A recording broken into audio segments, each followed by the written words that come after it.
It happens. Oh.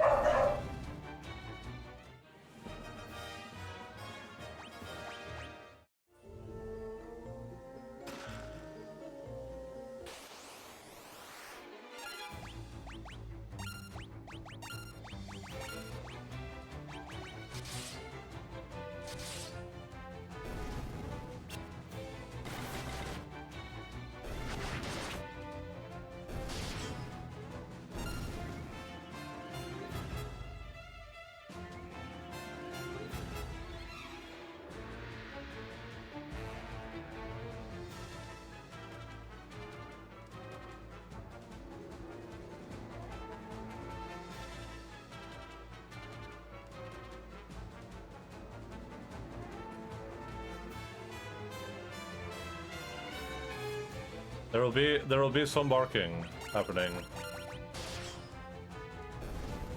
Prepare yourself for barks. Like that. Oops, wrong one.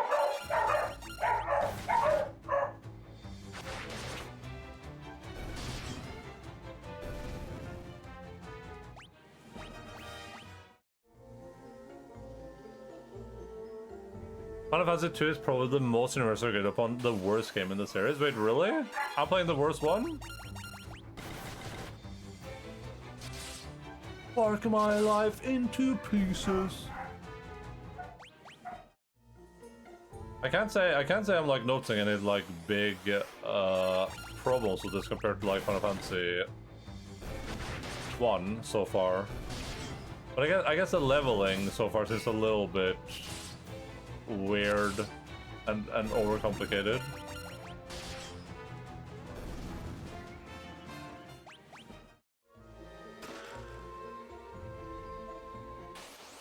Like I guess it's like a classless game.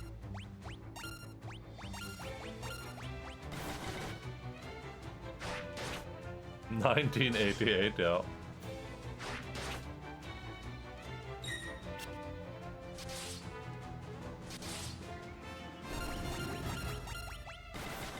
Mechanics are primaries now, because it's like it's weird to not just like have a class, just be like, oh hey, I'm this thing, oh I'm a white mage, and instead be like, oh I have, oops, I just went through, well, I just went through a door.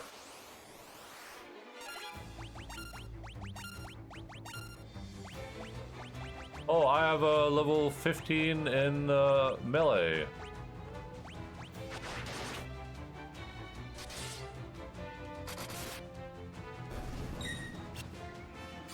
I have to assume that it's like a lower chance to hit when you cast spells on everyone.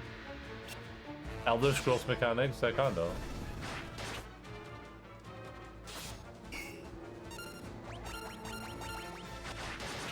I mean, I wonder if some of this was based on some tabletop game at the time. I wonder if there was a tabletop game that did something similar. I haven't heard of one, but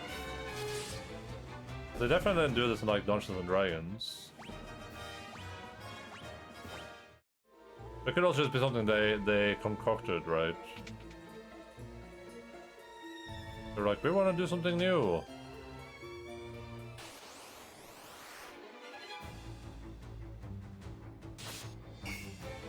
Is Guy wearing a blue bra? Yes. I'm just gonna go out on a limb and say yes.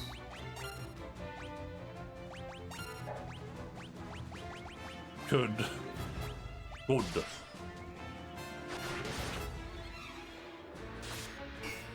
Too bad I can't keep jumping to increase your acrobatics. Jumping would be a godlike mechanic in this, for sure.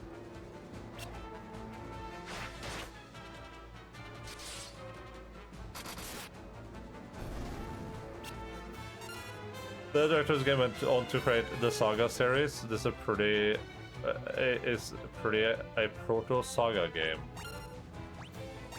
The Saga series. Would I know any of? This is not for weird ass jerk mechanics. Would I know any games in that series? Are there any new ones?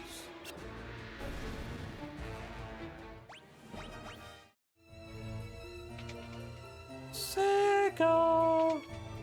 I like weird mechanics. Weird mechanics are fun. Ambushed. I gotta heal Maria. Maria, Maria. Oh, Pepper, when you dance like that. Don't wait, I'm over.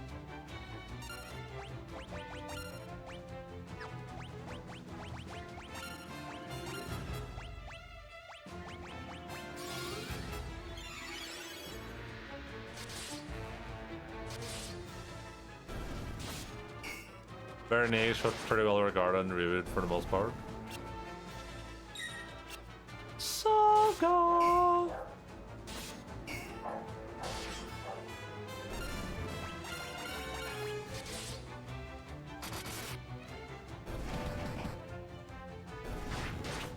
Oh.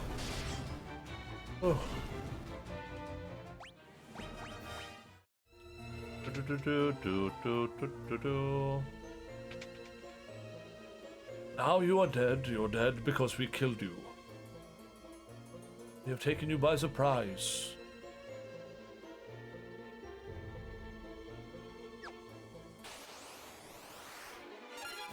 Ooh. Balloon?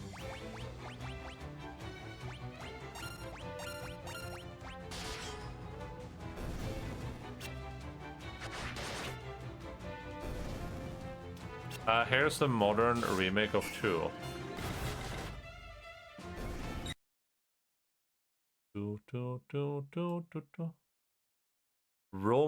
Romancing Saga 2 Revenge of the Seven. That's a The Boys reference. Is this a oh it's on Steam?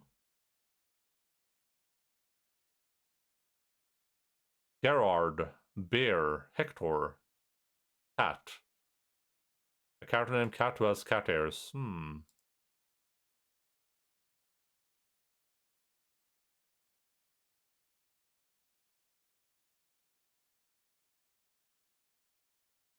Kawazu was inspired by role-playing titles such as Dungeons & Dragons, Wizardry, and Dragon Quest, with a preference for sword and sorcery settings in the scenario. Yes, it was original idea instead of existing RPG system. That's cool. I mean, there are RPG systems that have like a similar concept nowadays, like following. I'm not saying like in 2026 we invented this, but like this is far from how leveling up and stuff works in Dungeons and Dragons.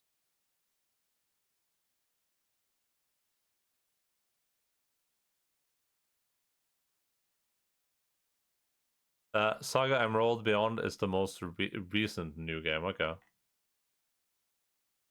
I feel like if I played this, I would just be like, oh, it's another JRPG, but yo, this is on Dualius's wishlist. Doxed. Okay, it could be fun.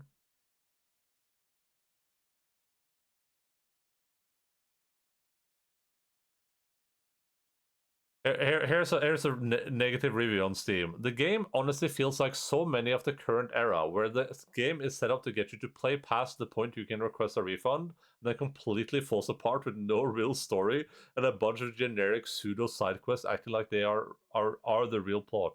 It can feel interesting, but the plot is so loose and absent, and the game features time jumps that I never actually grow to care about any of the characters, as they're literally replaced every one of gameplay. It feels.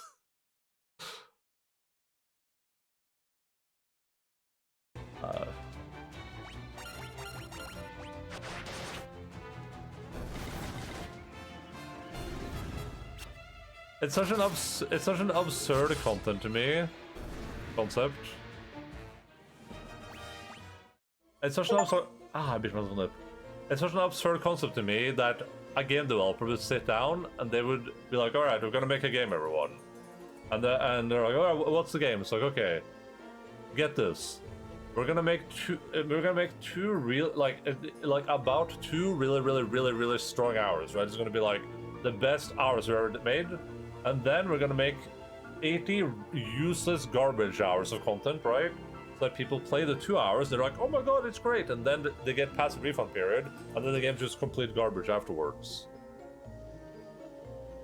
It's just mind-boggling that some people think that game developers are out there like intentionally trying to circumvent Steam's refund feature with how they design games. Like, games being front-loaded with good content is very normal, and while this can sometimes be done intentionally, most often it's just because the start of the game is like any project I've done creatively myself. Usually the start is way more polished than the end, because at the start you have the most energy. You're like, oh my god, I love this, I love creating, oh my god, we're good. And that's also what you have the most time to polish, right? Because that's the part of the game that you're probably like working over the most, and you're playing it the most, and you're engaging with it the most. And the further into the game you get, the less you're doing that, right? Like, if you're making a game, it's like, okay, here's the intro to the game, here's all the start stuff, maybe that's like the demo, maybe that's what you used to pitch the game, so that's going to be really, really polished. And then the further you get, the less time you have for that, right? Like, that happens a lot of the time, but it's not an intentional design choice to circumvent Steam's refund period. We'll get you into the Trail series at some point, maybe when they finish remaking OG game. I think I've heard good things about that series from the Drop Frames crowd. I think.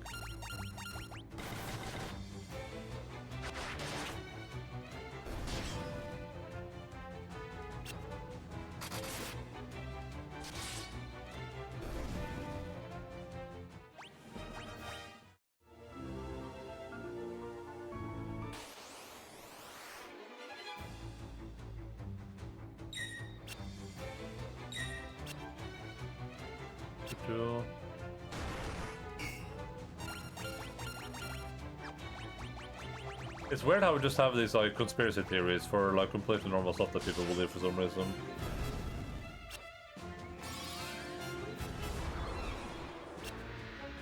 I'm very impressed how they've made a game with like 50 characters and I can kind of describe every person. That's awesome.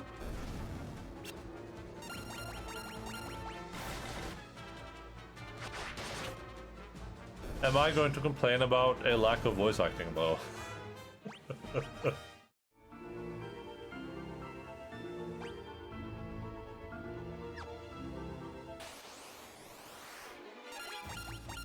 Green slime?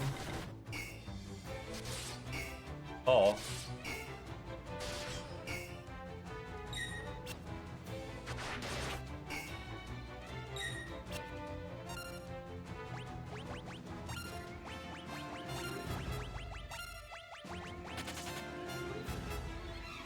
They made every creative decision to spite you personally. Main character syndrome, yeah.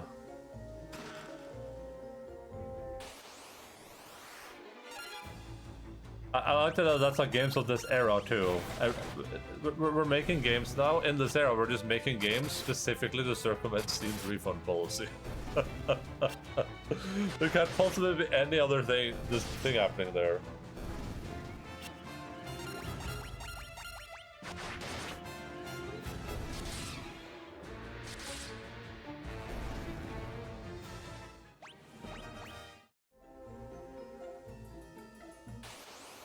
I feel like a lot of people are like upset about things in games that they could have like figured out before they bought the game.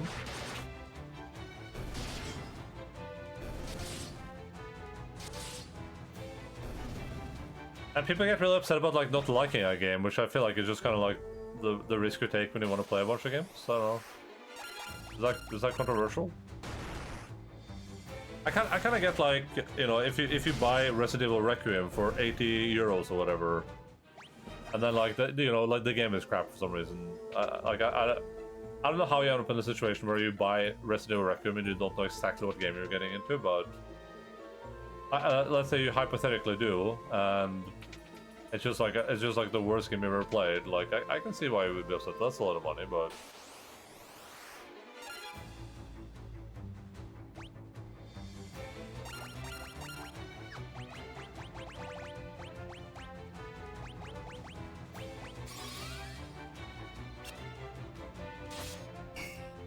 Modding games bad, haven't you seen any YouTube thumbnails? Yeah, it's really cringe. GRP's anime were conceived just to irk Enda, yes. You'll be triggered by random scenes not having audio or only audio on first lines. Japanese devs do that to trigger you on purpose. What is that emote?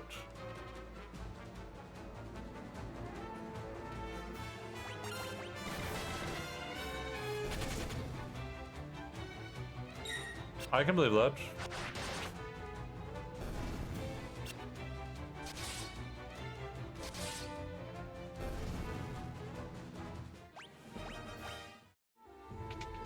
It is kind of wild to me how many people believe this, like, games are bad now narrative. Help us, please. Help us, please. Help us, please. Help us, please. Tyrion, it's you. Am I ever glad you're here? It's Paul, everyone. This is Joseph's daughter, Nellie. I think that dastardly Borgen's been holding her hostage to threaten Joseph. Princess Hilda told you to bring her back in some mithril, right? Well, that's normally where I step in. I figured out that this was where the mithril was coming from easy enough. I thought I'd get the jump on you guys and nab the mithril before you could get here. Well, I messed up and got caught. Me, of all people. Well, I know when I'm in over my head, so long. But don't worry, I'll take everyone here with me. Thanks for saving us, I owe you one.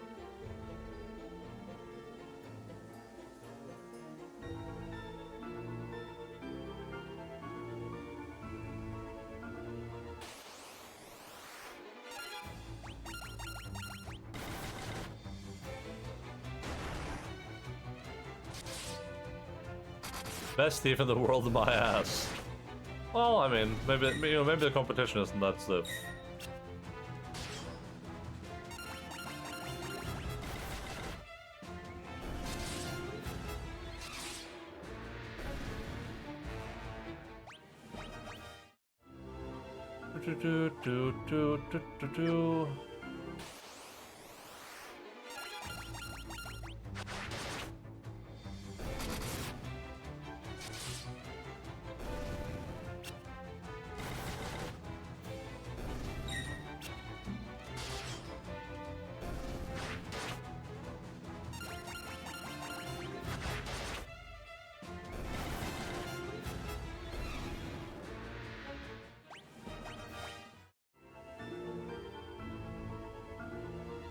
That's true. This game doesn't have a job system, so there are no thieves. That's true.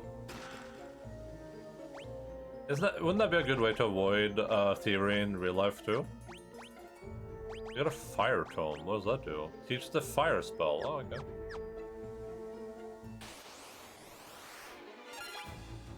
If we didn't have the thief's job in real life, wouldn't that just stop all thievery?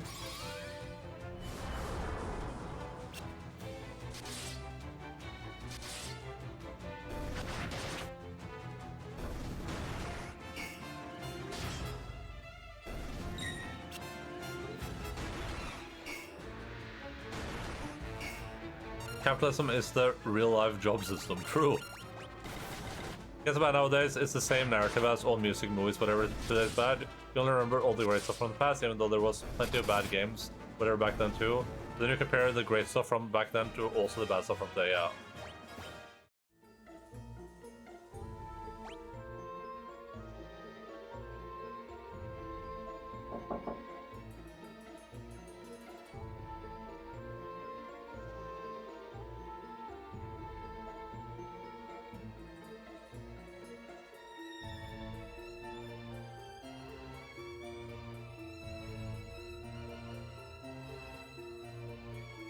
It's a very rose-tinted glasses thing, right? Like you look back and you remember all the it was so good back then. Oh, this game was so good. Oh, that game was so good. Oh, this movie was great. And then you look at like the stuff today and you're like, oh, all the stuff is bad now.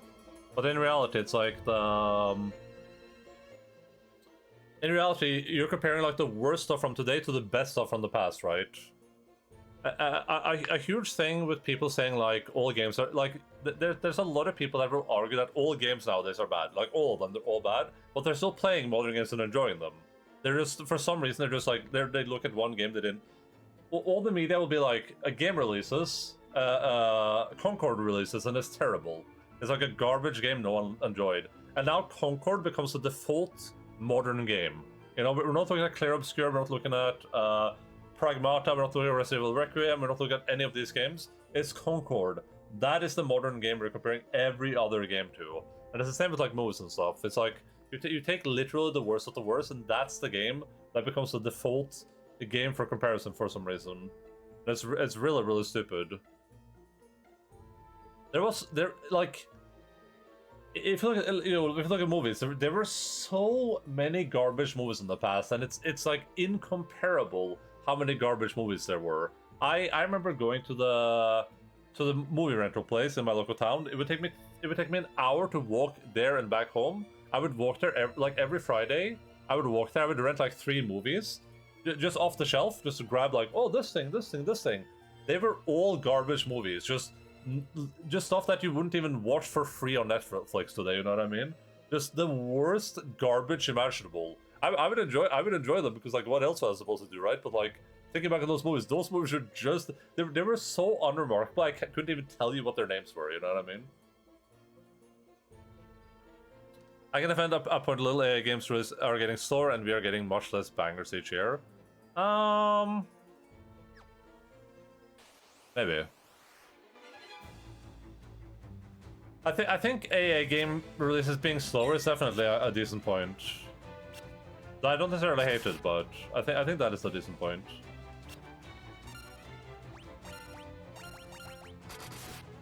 But I don't think the point people make is that the releases are slower though.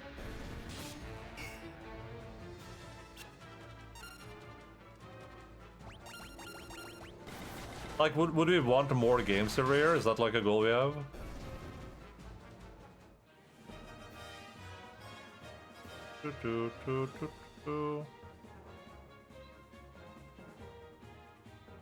We get FIFA X6 every year, true. I still wait many games for me to keep up with every big game I want to play. I think games being slower really sucks from like a franchise perspective. Was that Final Fantasy people talked about with the? There was like a point being made that like when growing up, like you would play like a Final Fantasy game every year. So you know you like, oh you're 8, you play Final Fantasy 1. Oh you're 9, Final Fantasy 2. Oh you're 10, Final Fantasy 3, etc. Right? Like there's like you were like growing up with the franchise, and people aren't really doing that anymore, right? You play Final Fantasy 7 Remake when you're 20, and then when you're 27, you play Final Fantasy 7 Rebirth. You don't have that like same like attachment to a franchise that you might have growing up back then, right? Which I think is a decent point. Because back then it took like one person to make a game, yeah. Now only Pokemon kids will go through several games in the franchise. I certainly wouldn't say no to more mainline Final Fantasies. Final Fantasy 36, yeah. I don't think I care too much about it for games, because I don't feel like there's a lot of games going out there I'm like eager for like the next installment in the franchise or whatever. But for shows, I think it sucks ass. I think the current show scheduling is like it's terrible beyond belief. It's the idea that you watch season 1 of something. And you're like, oh, this is awesome. Oh, season 2 is coming out in 5 years. All right, and it's like that stuff is so bad. That's something they need to do something about for sure. Final Fantasy 6, 7. I mean, if you're clear obscure too. Yeah, 3 years between seasons. That's actually awful.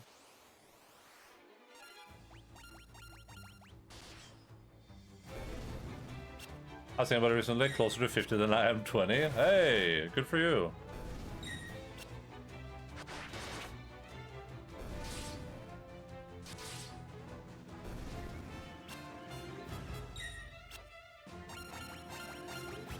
I think there are a lot of legitimate criticisms for some modern stuff, but I don't think there's anything that's like necessarily specific to modern stuff, or that indicates that modern stuff is worse than old stuff, you know? Man, we have this like I feel like one of the big narratives right now is that like modern games are like they're like so bad when they release, they're so buggy, they're unfinished and stuff, which is just untrue. That's just not true. But also, if you compare it to the past, games in the past were so garbage, except for maybe a few like mainstream releases. I remember buying games that just didn't work on my computer.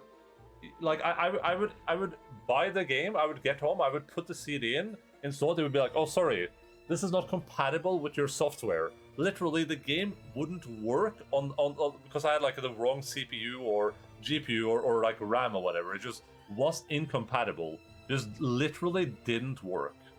And the games had shit performance. They were giga buggy. They were so bad, right? Like games in the past were terrible. And people are like, oh, but the modern games. These people that will complain about bad games these days, and again, let's bangers you share, are the same ones that complain about games being rushed and shit. So which one is it? Yeah, definitely, yeah.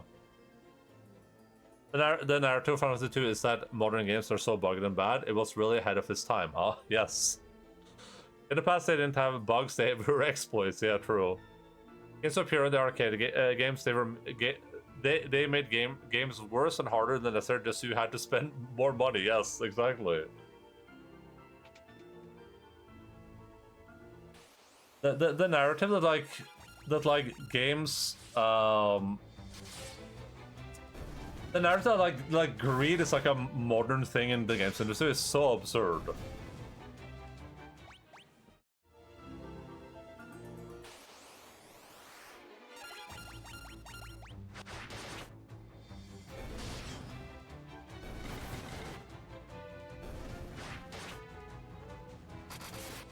I don't know how people even get there, you know? It's like it's just such a weird premise.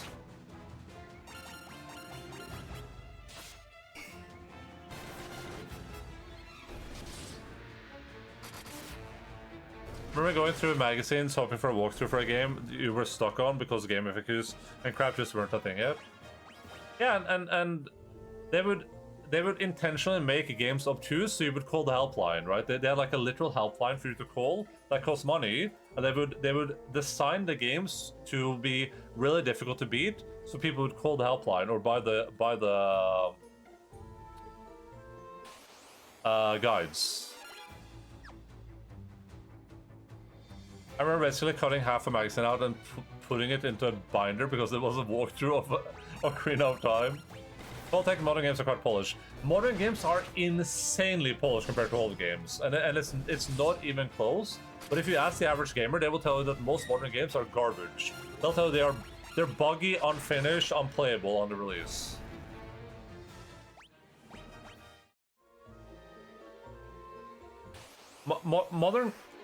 Modern games are... Oops. Modern games are more polished for one simple reason. For a bunch of simple reasons, but there's three reasons for why modern games are better. One, the hardware that we're using is better. It's more stable. It's easier to use. It has a better capacity. Blah blah. Right, like the hardware we're using today is just better than it was before. Two, the software is just better. The creating a game using the Unreal Engine 5 is easier to do. It's simpler. It requires a skill. It's more automated. It will automatically optimize the game for you, right? Like the software literally optimizes the game for you, and also the Windows is more stable and stuff, right? And three, which was something important that I probably want to remember. Oh, the skill level of developers is higher, right? Not only is making games easier, but people have more knowledge easier available to them, right? So we have developers that know more, and like QA is better now, right? It's way easier to QA a game, which can be partially automated now than it was in the past. There's just a lot of factors that make that just automatically make games more stable now than they were before. It's just absurd to argue that games were better in the past than they were before. It's just people that are crazy in the head. Get apartments are like 3 times bigger than entire old studios. Yeah, and you can like outsource it too, right? You don't need QA departments. All you need is forcing to play your games on stream. True. Looking at the game design skill of game designers has decades of experience now compared to back then. Yes, and it's just easier, right? Like they talk about how like when the guy made like the original like Roller Coaster Tycoon, and he had to manually program the game into the CPU or whatever, right? Like that's just crazy levels of effort, and to like optimize the game and stuff there it's like impossible, right? Unity distributes an integrated AI in the engine that can find sections that lag for you and why they lag. Yeah, exactly. And anytime people make this argument, just link them this website, okay? Well, does it play? People say, "Oh, games are so buggy nowadays." These people test games, right? So there's a game testing community that specifically tests if games will play on with two premises, right? One premise is does it play offline, and if a download is required. So like the criteria, it's like for a no with an asterisk, it's like you don't need to download it, but it can be like the experience can be a little bit affected by it, right? And this makes up basically 90% of games, and the vast majority of these games are modern games, right? They have 3,000 games tested, and if you go to like 2020, it's like 1,800 games. Look, if you scroll through this, download required. Can I search based on just download required? Download required. No. Okay. So out of 1,800 games, 1,200 of them are no. And if you do no asterisks, that's 200 of them.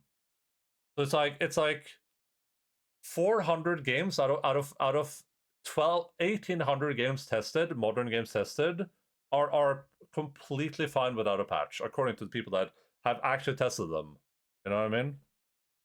And this is not, oh, this is not with the day one patch. This is no patches at all. This is playing the game without any patches. They're tested on consoles, right? So the idea that like most games are about, like, it just doesn't add up. It's literally just a made up narrative. It's crazy, people. These people are crazy. There's no evidence for it. Give me a cent every time I've read modern games don't even boot without a day one patch. Yeah, exactly. And there's just no evidence for it. It just doesn't add up.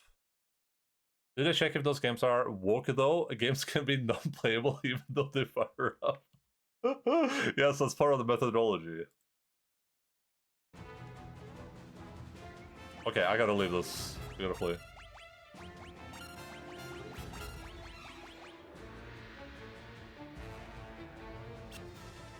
I think it's funny that games are playable completely offline on PlayStation and Xbox and Switch and stuff, right? So people can actually test the games without any day one patch just to see if there's any truth to the like merits, which there isn't. It just isn't true.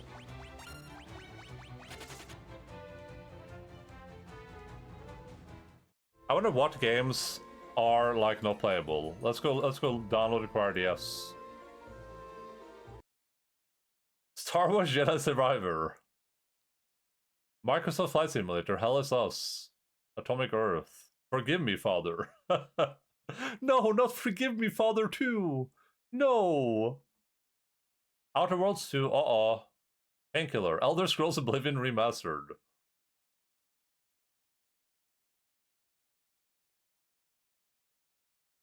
Oh, this is like literally unplayable.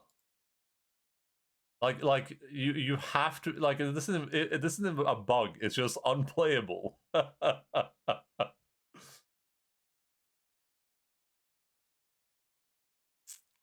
That sucks. Oh, what can I do?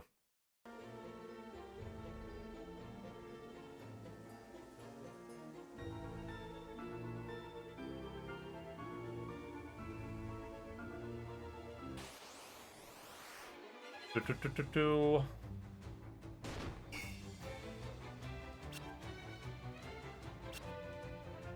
think I need like a bludgeoning weapon to fight these guys, but I don't have that.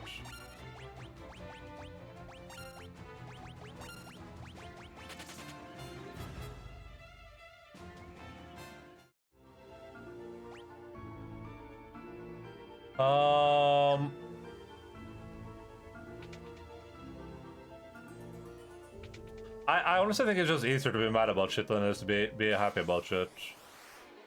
And I think a lot of people just lack a lot of purpose in their lives, so they make up purpose by like being upset about video games.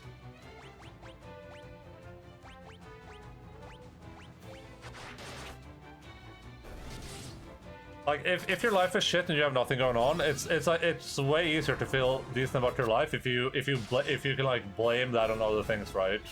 Oh, my life isn't shit because I don't have any ability to like find enjoyment. It's because games are so shitty these days. I remember back in the day when my life when I was happy and the games were good.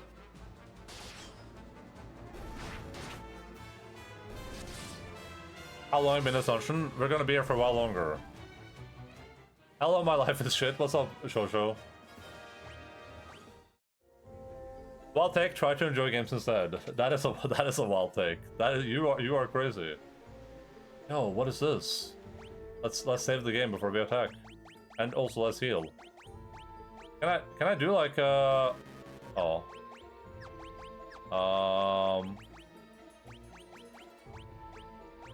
uh-oh. I don't have any way to get mana back.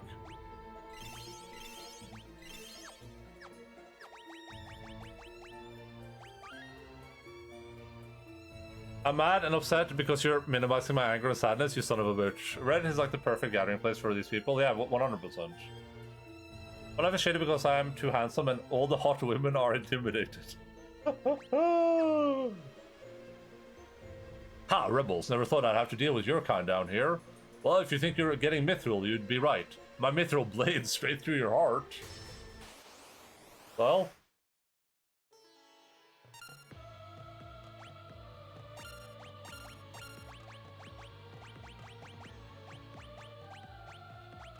Got him.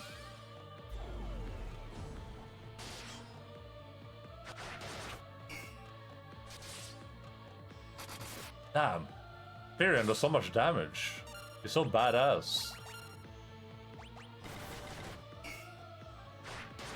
Also, my dad is a giant dick with a small dick. I can believe that. Children are upset because all the internet lied and there are no hot single women in this area. Second bar, Sergeant.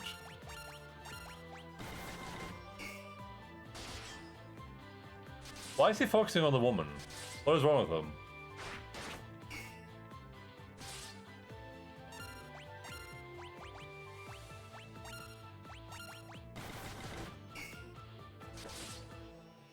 Yeah, you see this shit a lot on Reddit, but I think people just thrive just making up shit to be upset about because they can have anything to do with their time.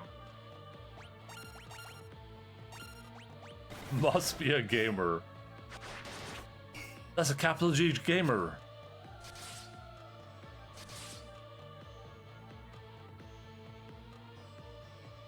Cannot use magic. All right, that's good. We have Deltarune at home, son. Deltarune at home. Gamer with a hard G. The only reason I thought about this is because, like, I feel like I always have something to do, and I wonder if that's why I don't feel miserable all the time and have to go online and complain about video games.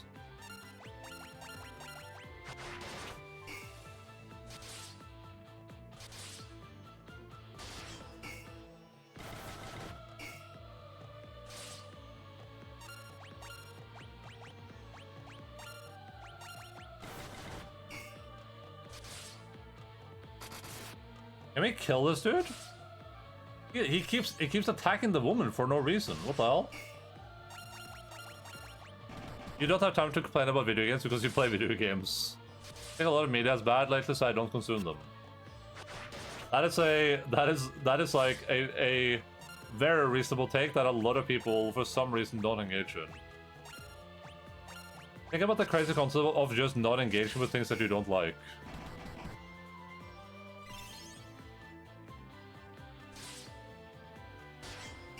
That's wild, right? Hey, I don't like this thing. I'm just not gonna do anything with it.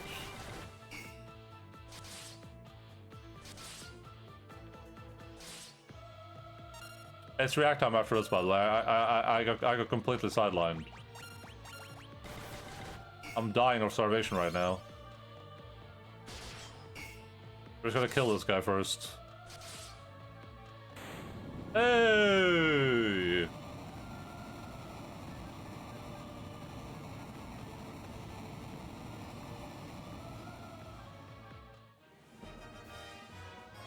Nice Souls boss fight. Yeah, you like to let dodge rolling.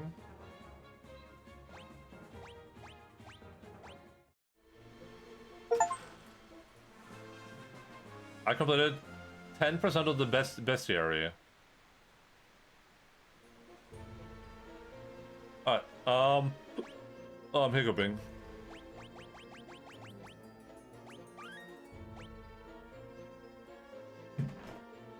Alright, video gamers. I'm gonna go BRB, grab some food, and then when I return, well, I probably have to make something, so I guess I'll be back in a bit and then we'll react once it's done. I'll be back in like 5 minutes though. Think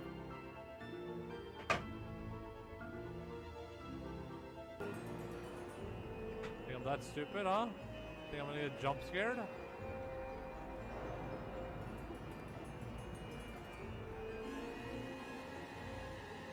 I don't know why the music is doing this. Oh my god!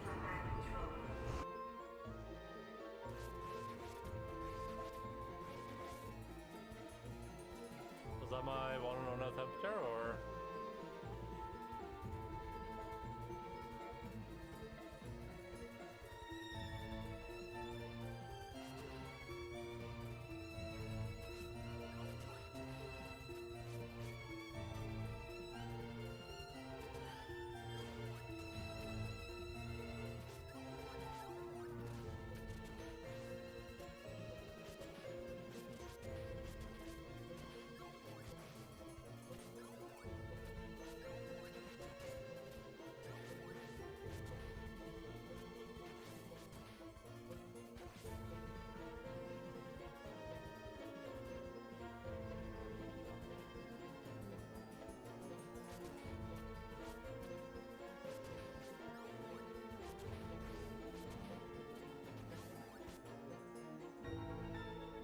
And Shane right now.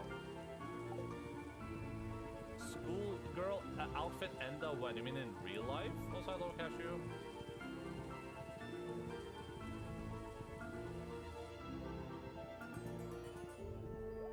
We'll do it at 1,000 subs, Cash. We'll do the schoolgirl outfit at 1,000 subs, okay? Oh my god, you can't jump on top of that! Help! This is rigged! This is rigged! It's rigged!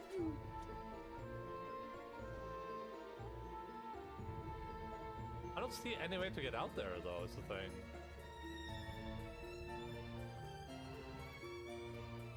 But this is one of the sexiest 16-year-olds we have seen in this game so far.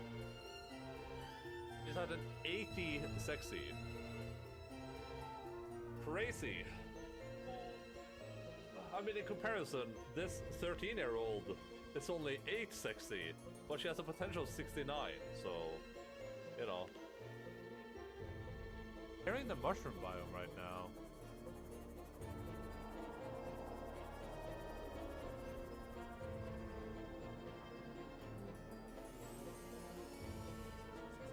Do you guys see that? Did you guys see that? I'm leaving. No.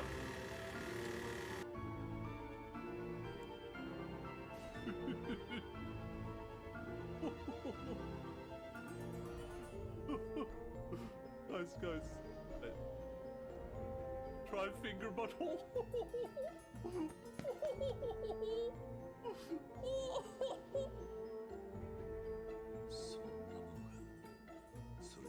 Just to be clear, there has right now someone has to break into this room, right? Because they didn't make an entire hotel, just you could walk through it for nothing. Either you can go here later, or someone's about to break in, so we can fight our way back downstairs, right? Those are the two options. There's no way they made this entire area, and you don't fight here, and you do nothing else here. 意識はそいつを握りつぶそうと。しんちゃんはそう言ってたわ。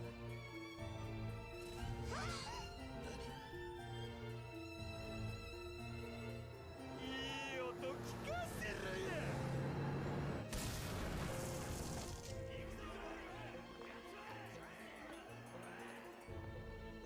Wow. Who would have call it?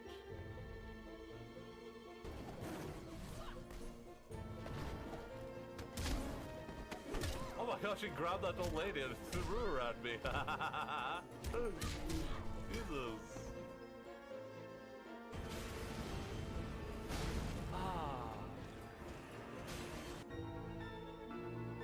Romancer Animan. Nero, we had sex. We did this. We did that. Not good. What is?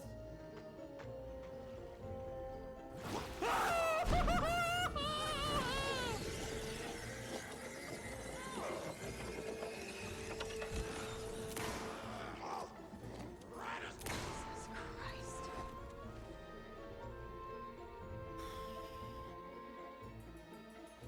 Ma'am?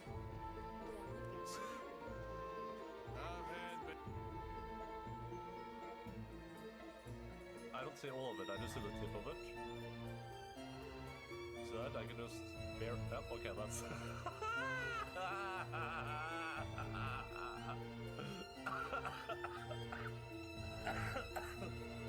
there we go. You get better stamina by chain smoking. No, I get dead eye. I lose stamina by chain smoking. That's why I have to keep eating food while I'm chain smoking.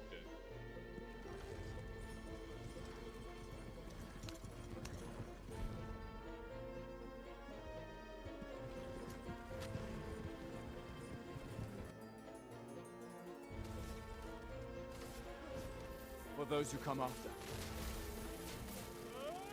I didn't even see it pop up. Did you guys see it pop up there?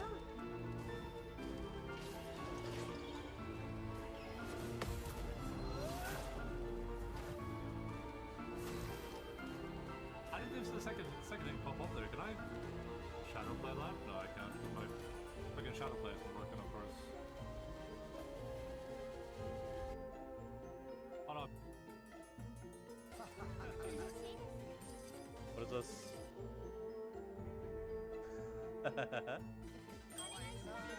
Wah.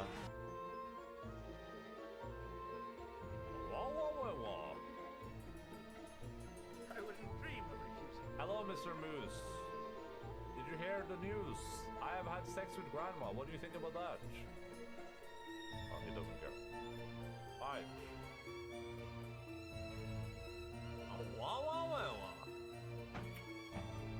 Let me know if you need a scrub anywhere else. Yo, I'm back. What's happening there?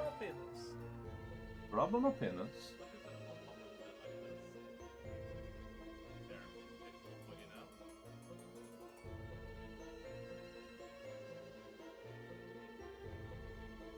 Alright. It's react time in 7 minutos.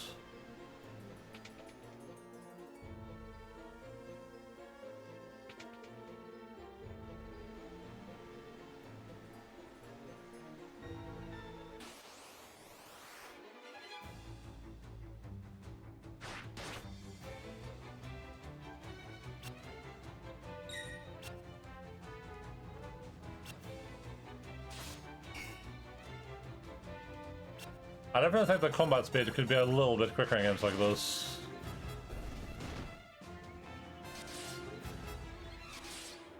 If you're gonna have like 800 enemies show up at the same time.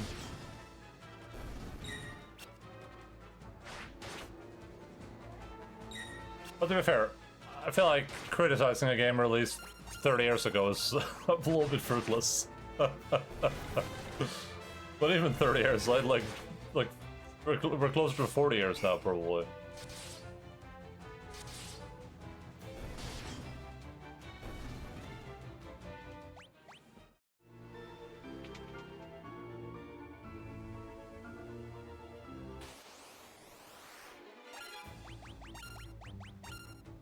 I think we get it. The games were released a long time ago. Not the best game mechanics always.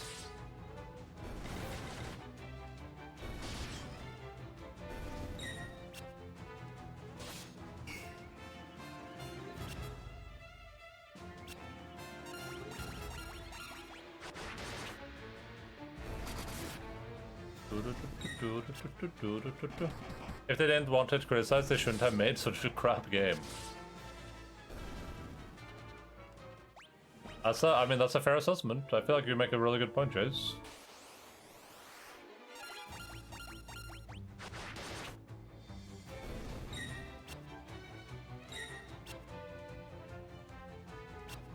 I thought there's a point where I do just turn the encounters off.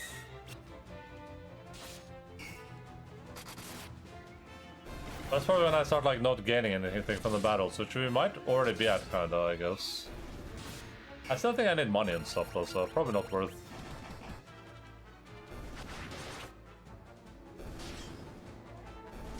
Turning anything off right now. Ugh.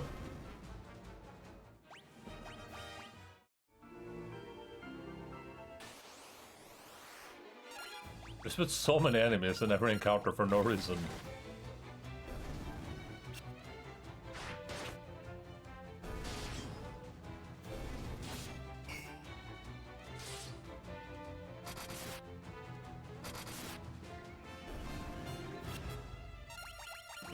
Maybe I should catch some of them instead of killing them. Gotta catch them all. What if you made a game, right? It's like Pokemon, but instead of capturing like these monsters, you capture like people, and then you could like make those. You know how in Pal World, right? You have like you can capture these monsters and you can like make them work in like factories and like pick your fields and do blacksmithing and stuff like that, right? But if you made a game like Pal World, right? But instead of like capturing monsters, you capture people. And then you like can make those people like work in your factories and stuff. That'd be kind of cool, right?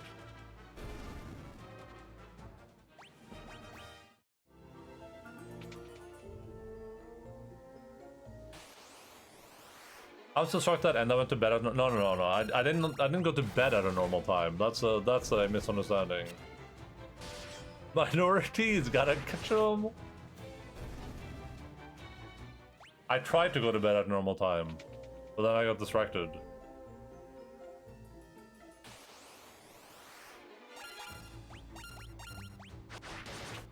Anytime, like when I leave boys to go to bed, it's gonna take minimum an hour to fall asleep, or to get to bed.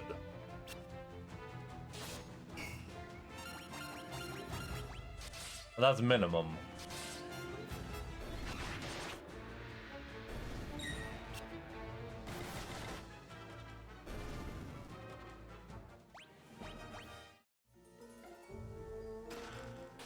Monsters? I think England the way a while back. England or English, the Twitch streamer. Oh, so we need bludgeoning damage against this guy, huh? So it's but I can't like switch my equipment out though, right? So that's interesting.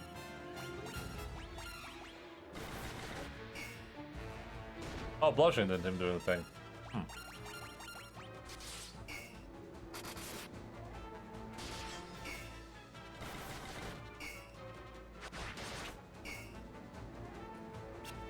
Oh, missed.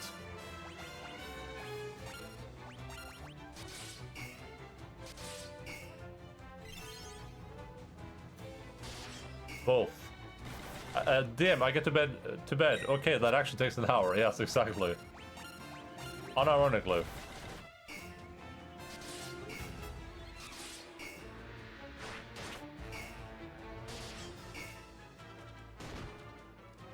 So I just have to flee this guy, right? Because I can't actually do any damage to him. I'm just leaving, I guess.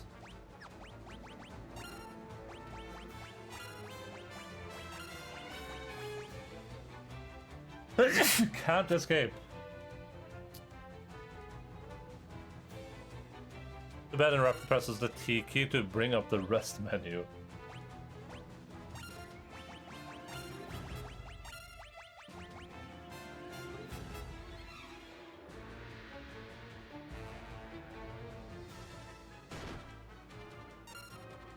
Does can't escape, does that mean that like, does that mean I failed to escape, or does that mean I cannot escape? Like, as in, that's not even an option at this point.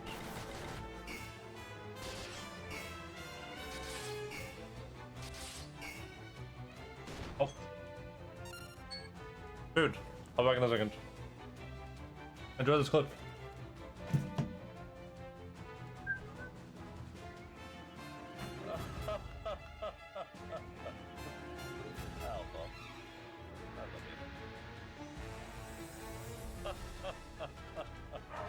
See you guys on the next stream.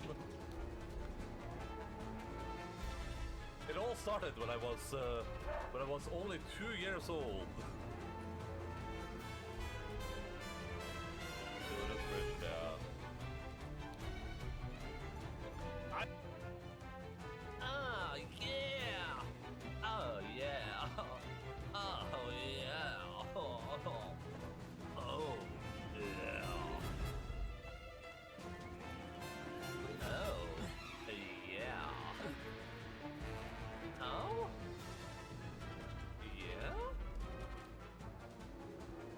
Do you ever wonder what he'd look like with frosted tips? You wouldn't have to wonder if you'd only tried peeps. 2 out of 3 boys will experience some form of male pattern baldness by the time they're 35. The best way to prevent hair loss is to do something.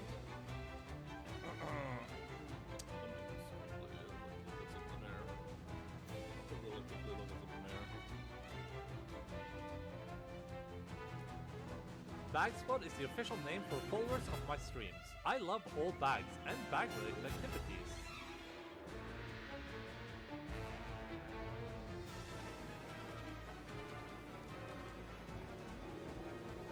Oh, you can't get air.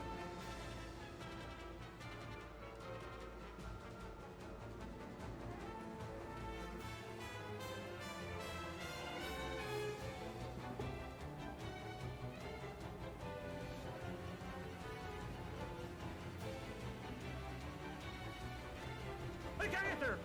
Ah! Ah!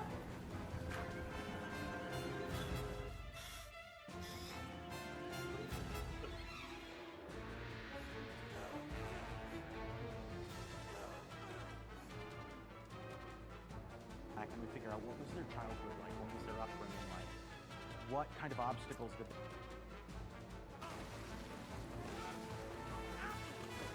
Arthur, please. Arthur, please. Arthur, please. Arthur, please. Arthur, please. Arthur, please.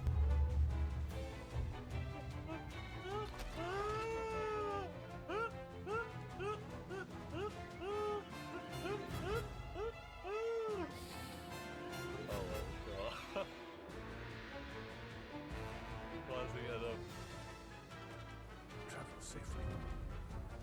Oh, I know what the plot twist is going to be. I just figured out the plot twist.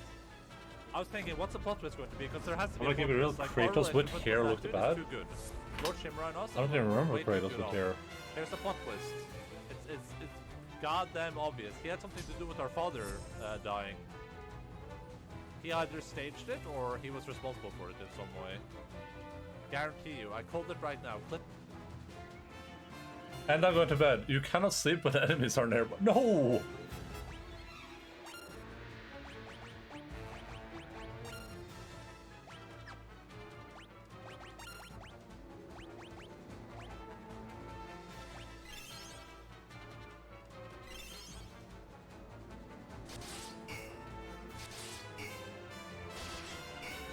Lockpicking lower 2-hour video. So we're watching a 2-hour video essay about the Lion King. I just gotta win this fight first, or lose it, I guess. Whichever comes first.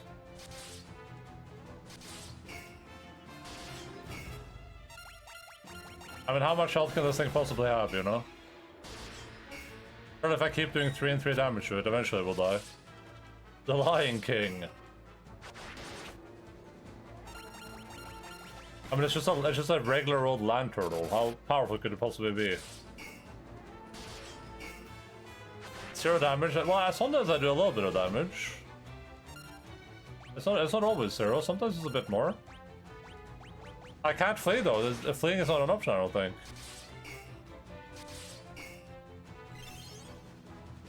Endaline is the Lion King. Yeah, I am. Very accurate.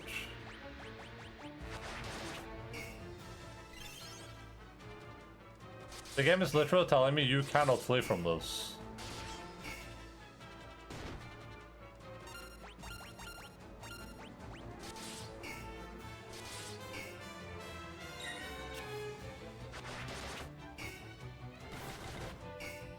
Can we please do some damage? How are you supposed to kill this thing? Did you talk about the Lion King yesterday? Did I listen to that? Like on Discord? I mean, we watched part 1 of this last stream on Tuesday.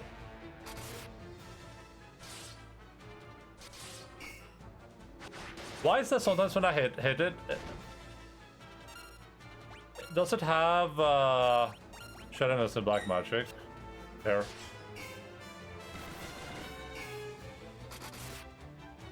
I don't have any mana though, so it wouldn't have helped.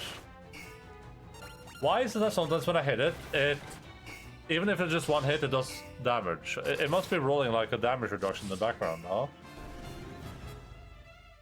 I remember watching a video about why I messed with Lion King. Yes, that was last Tuesday. We're watching more of that today. Right now, actually. Teleporter Tome.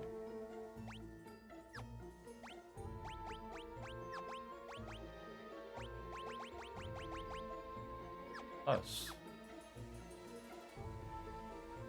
The pirate software excuse. My time perception is gone. Well, hey, I mean, some people think that's a superpower.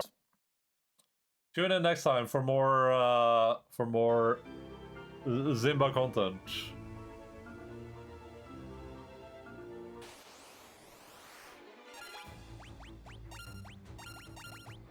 Do do do do do do do do. Can't watch on Saturday. Why? That sucks to suck, I guess.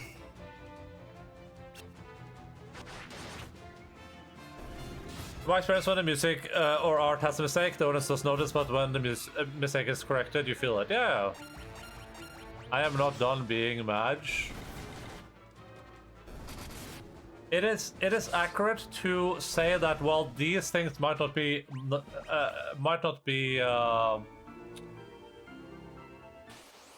noticeable to you consciously, they can affect you subconsciously.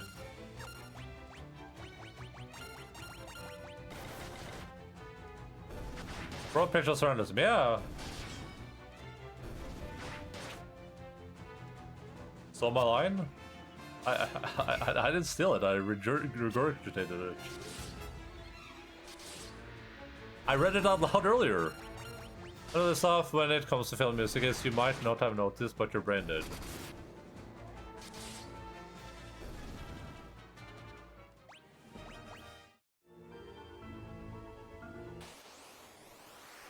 It's akin to a typo.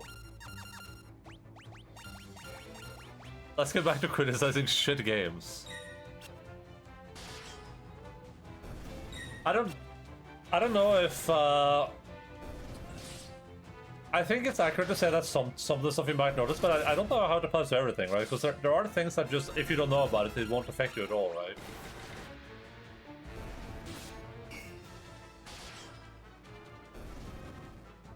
People be like, oh, I can't watch this thing for X reason, right? Like, oh, I can't watch this because of this thing. But if you don't know about that thing, then it just won't affect you at all. You're like, you just, like, it won't affect you until someone says, like, oh, this thing, by the way, now you can't, like, unsee it. It's like having, like, a dead pixel on your screen, you know? And anyone out there that has a dead pixel right now immediately got a reminder of it. And now they can see it, and they're really annoyed with me. But if you normally, when you're using your monitor, you don't notice at all.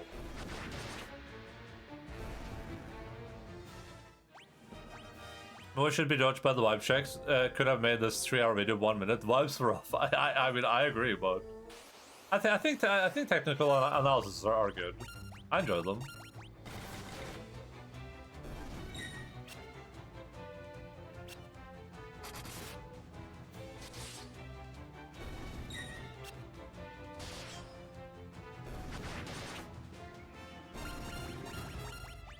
Countering because of Viggo Mortensen kicking a helmet at one part and breaking his toe.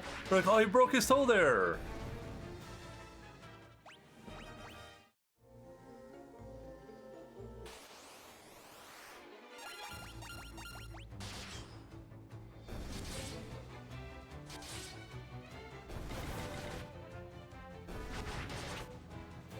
Mars what a shad. And whatever happened to that guy? That one stormtrooper hitting his head.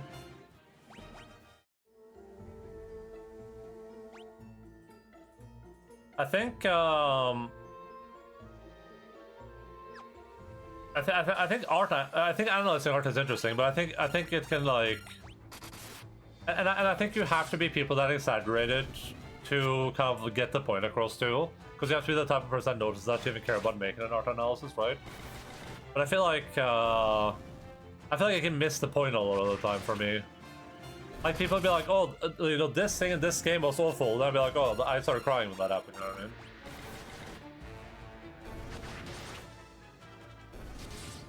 Maybe you should stop watching people who care analyze those things. If all it leads to is complaining about it didn't matter to you until it was pointed out. Maybe. I mean, here's the thing though. For me, it won't affect me in any way. I won't like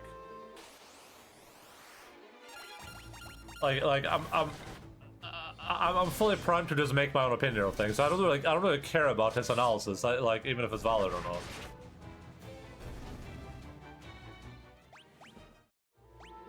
Like if the YMS guy says something is bad, it won't make me think that's bad. Like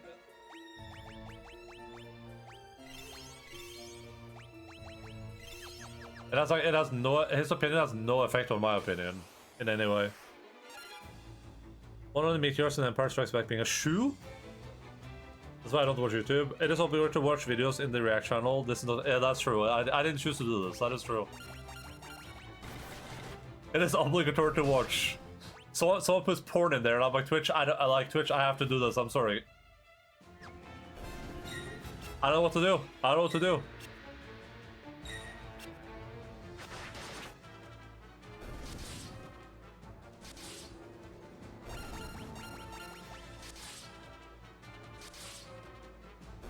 I think watching that type of content is probably bad if you are easily influenced by people. Because I think it will actually negatively, like it would give you like a negative influence, but luckily that generally doesn't affect me.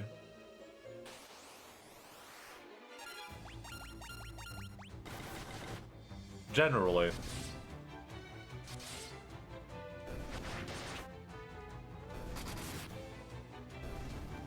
It makes me really, really happy though that I wasn't born with like the art snob brain. I love being able to just enjoy something without overthinking it or like be like, wait, was that pitch wrong? Wait a second, was this color graded incorrectly? I just want to watch some random guy complain about pointless shit. I mean, that's fair. That's fair.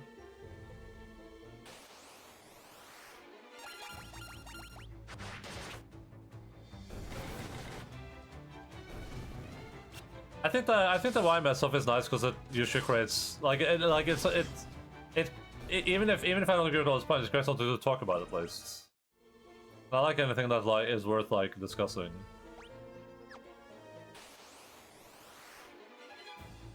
Man, I wish I had some mana potions right now so I could just teleport out of here.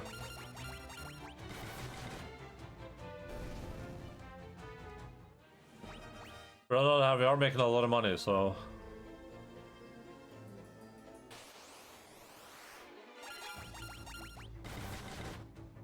What's the deep lore for this game? Nothing. It's a Final Fantasy game. There is no deep lore.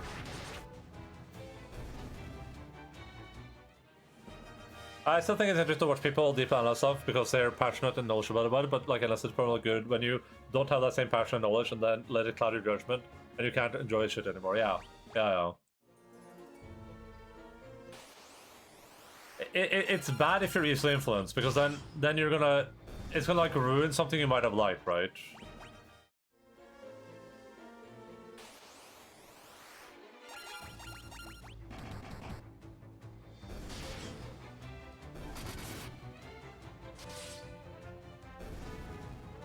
Like if you know, like if you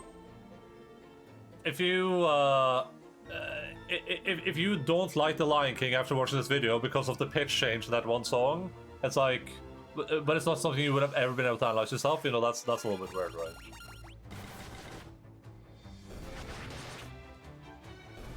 I feel like most normies who watch film people analyze things take away the wrong message from it anyway. The deep lore is that in the past there used to be multiple fantasies, but it has come to the final one. I mean, I don't know what I couldn't tell you what the takeaway is, like what the message is supposed to be. I don't know. Is there a message? I would assume the point is just to analyze why is this wrong? Like what is actually wrong about this? You know, like Serp said the vibes are off. Like, why are the vibes off? That'd be my assumption.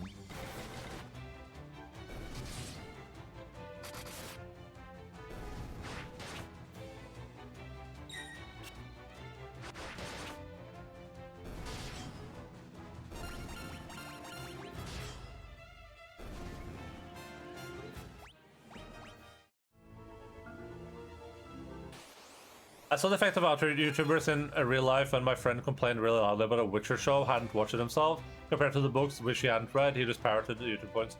Yeah, and the worst part about that is that the YouTuber probably hadn't read the books either. That's also just a person parroting stuff they've heard, right?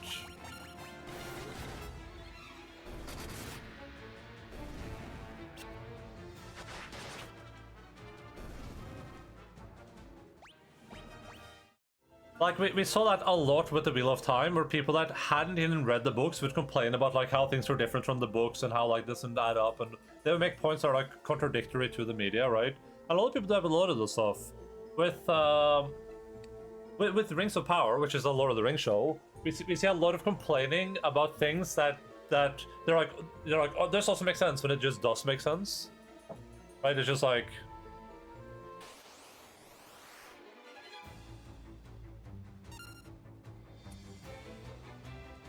Now the Witcher show is a good example of vibes swing off. Yeah, sure. Me and three other friends grilled him on why he feels that way about things he hasn't even engaged with himself. Yeah, and that's also the weird part, right? Like who cares about stuff that you're not engaging with? If something is bad, I'm just not going to engage with it. Like, from time to time, I'll talk about something that, like Starfield. I'll be like, oh, Starfield, shit game. But ultimately, I don't even know if it's that terrible. I'm just assuming. But I'm not spending 99% of my time talking about it, right? I'm just saying, like, here are some bad design decisions they made.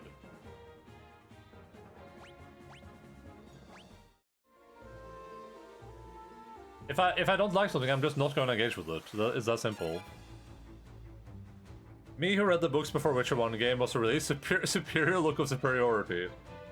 I played Witcher 1 way before I even engaged with the books. I read the books and watched the show, enjoyed both, and questioned a lot of stuff he was saying. Yeah, I think the Witcher show is terrible. I didn't like it. I don't enjoy it, but my reason for not enjoying it has nothing to do with it being an adaptation, or it be like, oh, they got this wrong, or this wasn't like this in the book. There's just some stuff in it I don't enjoy. Like, in season 1, they had like that big battle at the end in like episode 8 or whatever. I just remember being really, really, really disappointed with like the choreography and like the tactics and like how everything was set up. That's the type of stuff that I care about when I watch something. I'm like, this was not enjoyable to me, and then I just stopped watching it. That's it. You're never gonna hear me complain about it. You're never gonna hear me tell people they shouldn't watch it. Just like, oh, I didn't like it. All the people enjoy it. Cool. You like this? You like the Witcher show? Great. Keep watching it. They really messed up this time. I mean, I can analyze and explain why scene don't communicate why it should and why it doesn't hit in the way it should in technical terms, but a normie might come away from it that thinking that since it did the things worse than the original, it necessarily means the only good way was to have it be exactly like the original. Yeah, which is bad, right? It's the argument a lot of people make for adaptations, where they say they will say that, oh, for the Witcher show, right? They'd be like, the people making the Witcher show think they know better than the original author. They think they know better. It's like, it's not about knowing better. They're adapting something and they're telling a different story, so they have to make choices for that. And making changes isn't knowing better; it's a necessity. And it being bad isn't because they made changes; it's because they're bad writers, right? That's how that works usually, right? Like the Lord of the Rings movies are great, and people will be, oh, this is a great adaptation. It's not a great adaptation. The Lord of the Rings movies are, if like, I think it's one of the best adaptations ever. But if you look at it from the term of how people want adaptations to be, meaning no changes, it's terrible, right? Because Lord of the Rings is the Lord of the Rings movies are trash compared to the original books from an adaptation perspective. They don't tell the same story. There's a lot missing. They add unnecessary stuff into them. It's not good in comparison if you just want to be like, oh, we just want it to be the exact same thing. It's good if all you're after is the same tone and the same feelings and the same kind of like overarching plot, then it's great. But if you're like, we want it to be the exact same thing, awful, terrible, terrible adaptation, right?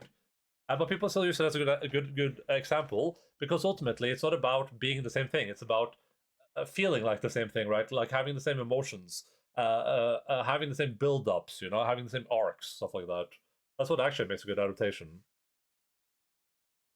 Are the Witcher books mandatory literature in Polish schools? Yes. That's a solution, but not every possible solution, yeah. And again, there's a counterswing of the people pointing out that all arguments is people who don't know the material complaining about things that don't matter and using that as an argument to ignore points that do make sense. Yeah, I think that the ultimate reality is that everyone is right, you know? With one heavy caveat, which is that people that make arguments they don't understand are not right? Which means that if someone tells me I don't like the Wheel of Time show because of all the changes they made, it doesn't jive with me, that is completely valid. There's nothing wrong with that at all, right? And that's a completely valid point to make. But on the hindsight, if I say, wow, I love all the changes they made, holy shit, this is way better than the original writing, that's right too. And the ultimate reality is that there's no right or wrong here. It's just different strokes for different folks, right? And the big thing with an adaptation specifically is that when you adapt a book, Wheel of Time.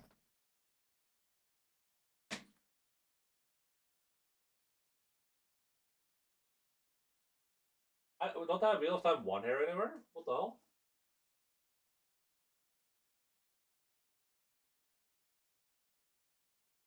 A book, The Wheel of Time.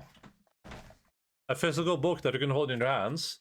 You'll read this thing, right? You read all 1,000 plus pages, all 600, 700 pages of this, right?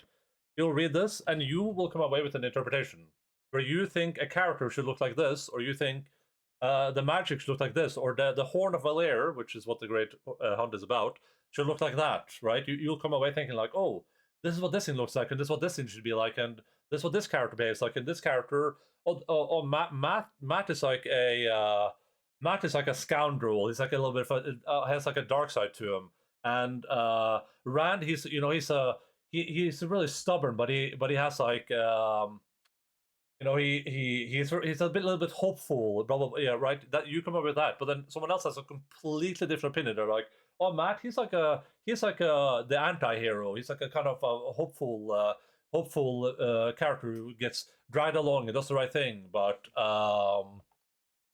Rand, he's just a sad, depressed guy, right? And when you do an adaptation, you have to choose one, right? So if you make different choices than some people and they can't accept that, it's going to be a shit adaptation for them, right?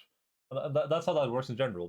You can't make an adaptation that works for every person. You just can't. You can't. When Lord of the Rings released, a lot of people that love the books hated the adaptations, including Christopher Tolkien, right? Christopher Tolkien called the adaptations garbage. Because you just can't make adaptations that work for everyone. A lot of times they don't work for anyone at all. Ironically, we read Witcher stories in the school, but they are not mandatory. I'm gonna watch the second to last episode of season 2 of The Witcher show. My biggest criticism is that the show lacks a lot of context. Live and let live, yeah. Things that are also bad, people trying to gatekeep and discounting people's opinions because they didn't engage with the original work, yeah. Yeah, that's also terrible, right? Because it's like, we should just be allowed to enjoy shit, right? Like, I shouldn't have to justify enjoying anything.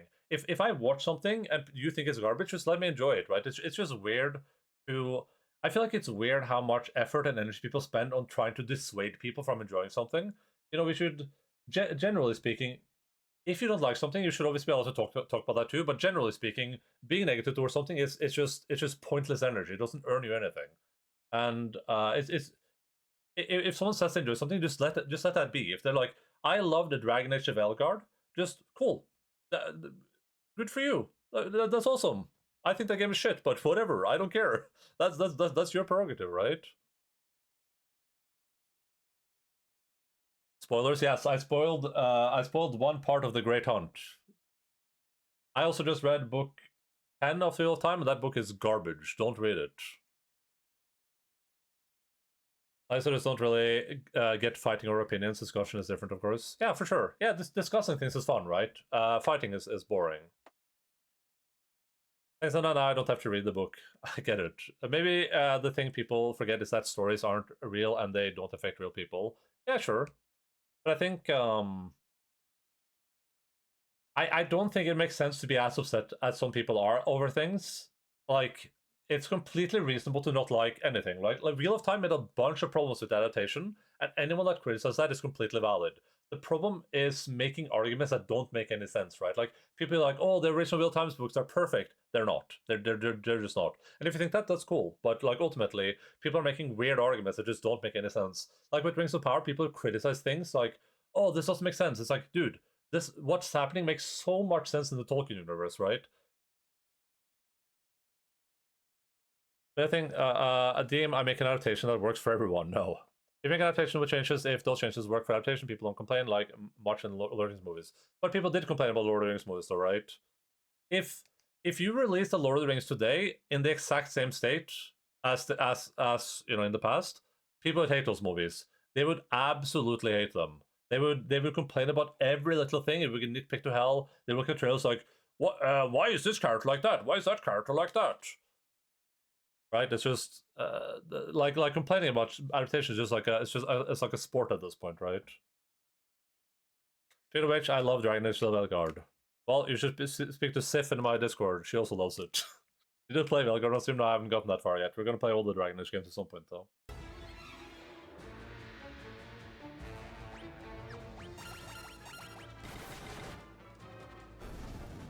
It is a great Reddit thread where a guy went through and showed people on Lord of the Rings forums thought about Lord of the Rings movies when they came out so much. Yeah, people hated them. People that were Lord of the Rings fans when they came out hated them. The big change that worked for the Lord of the Rings that no one complained about, like the entirety of Aragorn's character because he was done so well. Well, I mean, people did complain about that. It would just, the internet just wasn't big at the time, so we just didn't see it. You can absolutely find. If we went back in time and we looked at like the reception from Lord of the Rings fans for the movies, you'll find a lot of people that complain about that.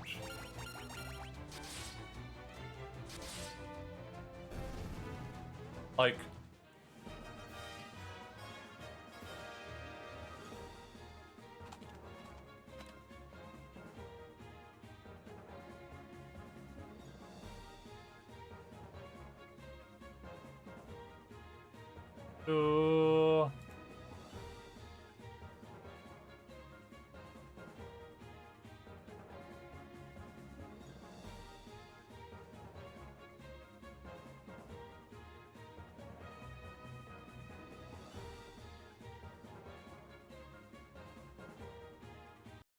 here's Christopher Tolkien on Lord of the Rings. They eviscerated the book by making it an action movie for young people aged 15 to 25, and it seemed that The Hobbit would be the same kind of film. Tolkien has become a monster devoured by its own popularity and absorbed into the absurdity of our time. The chasm between the beauty and seriousness of the work and what it has become has overwhelmed me. The commercialization has reduced the aesthetic and philosophical impact of the creation to nothing. There's only one solution for me: to turn my head away. Like, I don't know.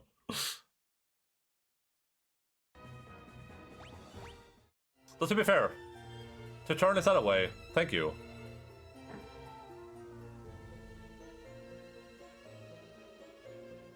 What the modern YouTubers biggest think of the I'm no man line? Yeah, they would hate that. They would hate her having like such an impactful role in the movie for sure. I was mad when I read Lord of the Rings books and found out they cut the scene where Legolas skates down the stairs with sniping while sniping orcs. I think Lord of the Rings. I think Lord of the Rings for me is a really good example because Lord of the Rings is what got me into reading. Because I watched the Lord of the Rings movies and I said this is great, 10 out of 10. And then for a school project, I was like, oh, why don't I just read the book? You know, why don't I read the book? So I read Lord of the Rings for a school project, and before that, my opinion was, why would you read books when you can just watch the movie, right? Like, why would I spend 40 hours reading a bunch of pages when I could just watch the movie and get the better experience? It's the same thing. I read the Lord of the Rings. I'd read just the first book, and I was like, what is this shit? This isn't in the movie. What the hell? Wait, what is this character like that? And that's unironically what got me into reading, because I was so blown away by how different it was and the prose and how much more epic it was. And I was like, wait, but this is not the movie at all. This is not in the movie. This doesn't exist in the movie. Why is none of this in the movie? That's literally how I started reading books. But without that, I probably would not have read any of the books that I read, which is a lot at this point. Still with me, it's like one day I woke up and everyone started to claim to love Lord of the Rings or something. Wait, do you mean Lord of the Rings online or just Lord of the Rings? I read The Hobbit and Lord of the Rings books before the movies was even announced. I absolutely did not.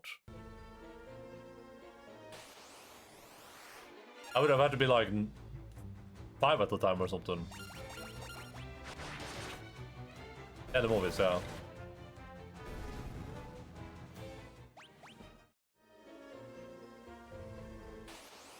There's a lot, like, I would venture that 90% of people that say that Lord of the Rings is a perfect adaptation have not read the books. That would be my guess. But the big problem with the argument of, and there was a recent Brandon Sanderson video on this as well that people can watch if they're interested, where Brandon Sanderson, despite being terrible, made a pretty good point.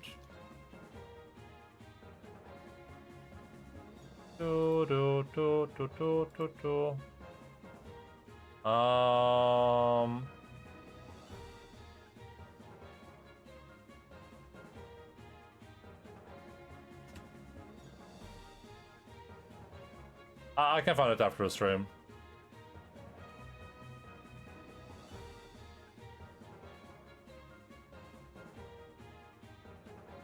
But Brandon made the point that, which I have always agreed with. He said that like the criticism for adaptations often is that they don't follow the source material. But that's not actually what makes an adaptation bad, right? What makes an adaptation bad is bad writing. And if bad writers follow the source material, it will still be bad, right? The solution to like, things are sometimes creative stuff is just bad, and the problem wasn't not doing this one thing. It's just a bad writer that can't write a good adaptation is not going to be able to do a good adaptation with the source material either, right? They don't have the capacity to do that. The idea that a show like something like, let's say, Witcher, if people think the writers for that are so bad, it wouldn't be better if they follow the source material. That's not the problem, right? The problem are other things, but people blame the easiest thing they can think about, right? It's the same reason people blame, like when a game's bad, it's like, oh, the shareholders did it, it's the corporations. Oh, games are bad because corporations, because it's way easier to blame the overarching easy thing that you can look at than it is to actually analyze what made something bad, right? Like, what is it about this thing that made it bad?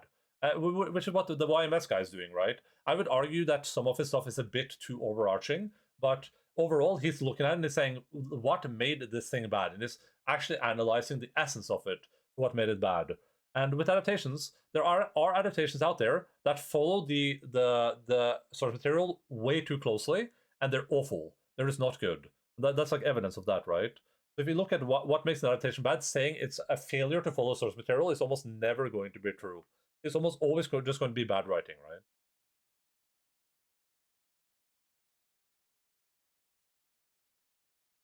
Maybe I never watched that before. I mean, I think for like my generation, I think Lord of the Rings is like a staple. I watched that as a kid, and I never stopped watching it, and I love it. But for modern audiences, I don't really know. My mom is really into reading, so I got into reading and audiobooks early. Yeah, that makes sense. I liked the movies and then tried to read the book, and maybe that turned me off reading. Yeah, I mean, the Lord of the Rings books are very, very old in their writing. And they require a lot of efforts to get into, for sure. It's legitimately Tolkien describing a mountain for 600 hours. Like not like it's like 20 pages of Tolkien describing a mountain range and how it got formed and the battles that were fought there and how the river flowed down into a nearby town where they did fishing and sometimes the fish made it into carts. Buying into read sounds extreme. Adaptation are just cheap way to hack frauds to try and siphon off real material. They could just make their own stuff. Peter Jackson was perfectly fine creative filmmaker before wasting his talents on making slop like Lord of the Rings. Lord of the Rings slop.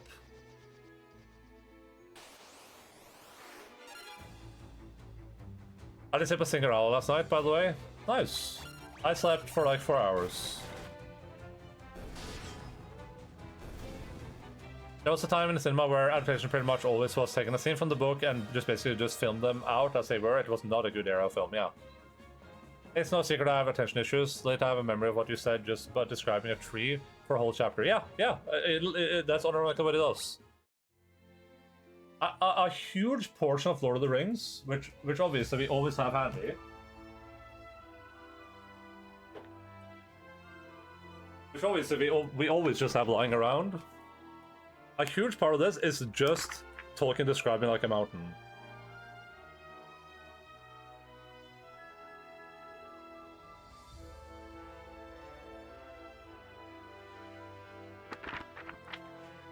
Book 4. I don't know if I can find one here, but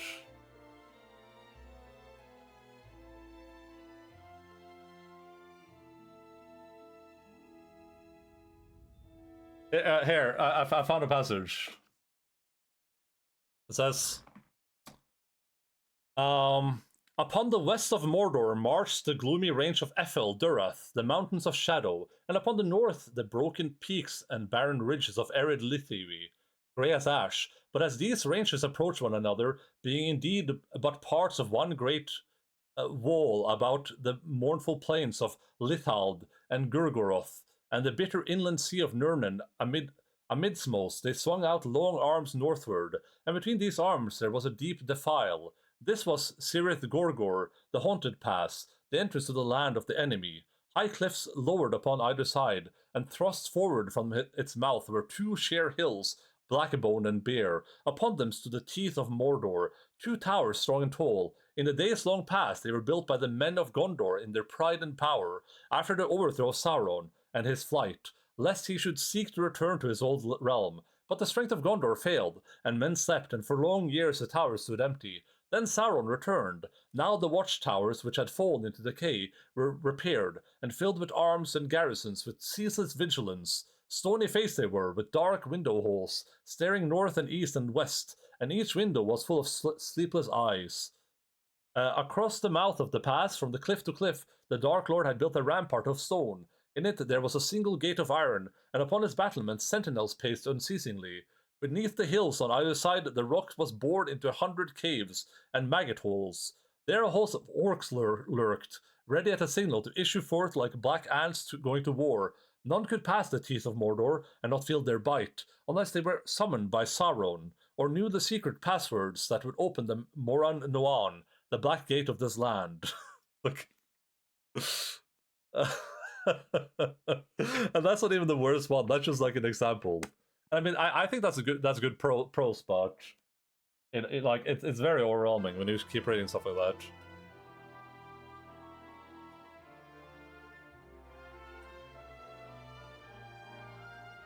That was what Christopher was complaining about the movie's missing. Unironically, that's what people think. He actually used to make great stuff like Bad Taste and Brain Dead, but then he was burned making that trash Lord of the Rings stuff. Hasn't been anything good since. And that's going through 100 pages of 3 descriptions to find the mountain description. Strange way to describe the mountain range of New Zealand. Top 10 maggot holes.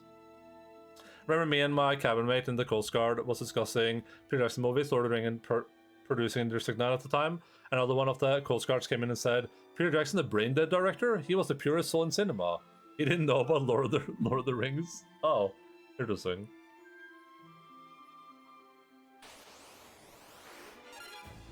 Yeah, the Lord of the Rings book is definitely not for everyone, but There's something about like the way he describes things that makes them like the stuff happening way more epic though. Like I've read the charts of the charts of the Riders of Rohan like 3 times on stream, and every time I get teary-eyed. It's so good. There's so many really good parts in those books, but a lot of it is just like Mountain Rage descriptions.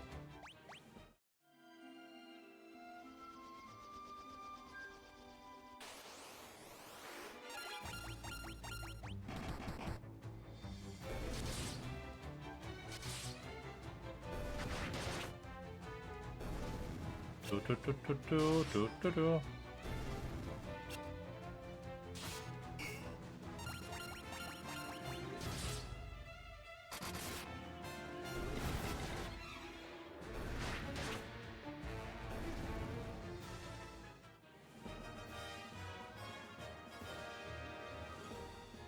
I think people learn a lot of like bad lessons from some adaptations too. Like a lot of people will praise Game of Thrones for how good of an adaptation it is when they follow the source material closely in the first seasons. But the problem with that is that it isn't feasible for the entire show. So you're essentially you're praising something for being good for the first 50% and then having to be trashed for the last 50% because of that decision, right? Which feels a bit weird.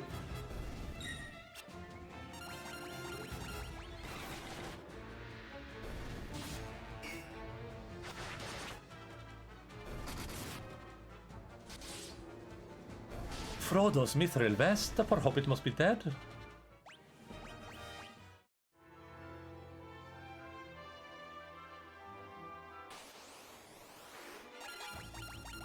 It's kind of like that review we read earlier about like front loading a game, making the first 2 hours really good. It's like if you play the game and it's like the start is the first 30% of the game is really good and the rest is complete garbage. But you're like, well, at least the 30% was good. Really, Trish, you're going to censor that, really? What did it censor something without warning you? Usually it pops up a message for me when I get censored.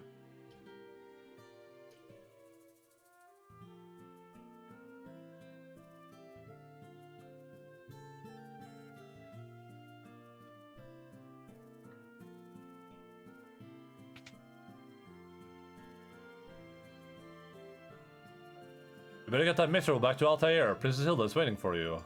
But didn't this guy say he would tell me where the mithril is if I helped him? Pirates of the Caribbean is an incredible adaptation considering the source material, a theme park. Wait, is that true? Was it actually a theme park ride? Blob. The requested page could not be found. I think you posted it too quickly. You gotta give it a second. My favorite scene on Lord of the Rings was when the hobbits were burning the... Oh, yeah, okay, why would you think that would be appropriate to write on Twitch?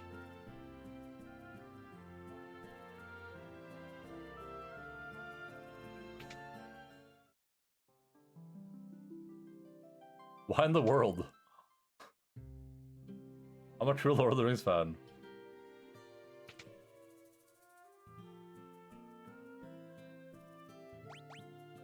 Manage to target to another dimension, transport the party. Oh, okay. Teleport home.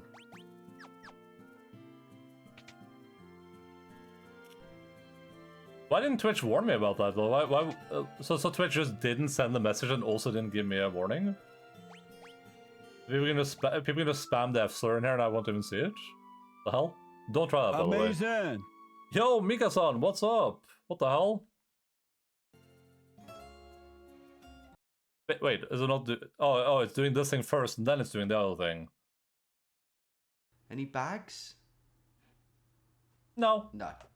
Wolf Raid. Yo, thank you so much, Mika-san, for the tier 2 subscription for 42 montherinos. Much Empatado. Welcome back to the bag. Enjoy all of your incredible emoticons. And thank you so much for the raid. Super appreciate that. What we were playing? Helldivers 2 or something? Let's see. Mika-san.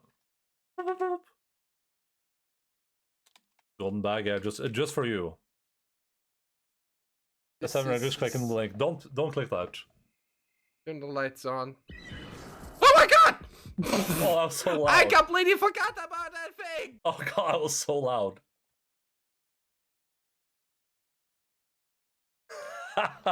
Everyone in the chat got jump scared. Why can't I... Mario Clip is your blood. Why can't I hit the up button? Well? Miko's-san.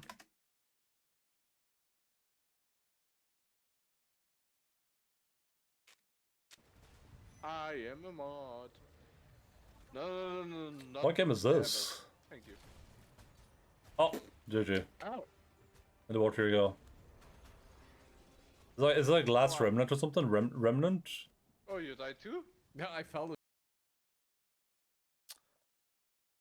Remnant. I got it. Hey, look at me. Alright, everyone, please go check Mikosan out. Click the button above the chat right now, or else. That's Dark Souls. I recognize it anywhere. How's the stream? Did you have a great video gaming time? Dude.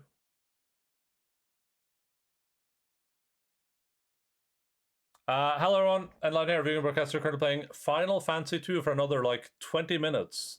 You guys got to the best part of it.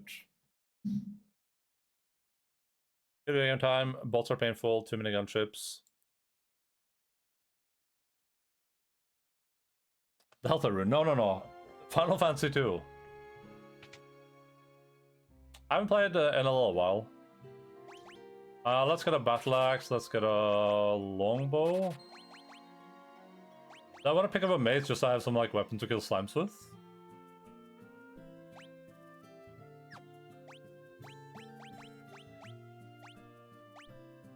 Wait, no, I don't. No, don't. You have a longsword, silly boy. No, you use a bow, a long bow, silly girl.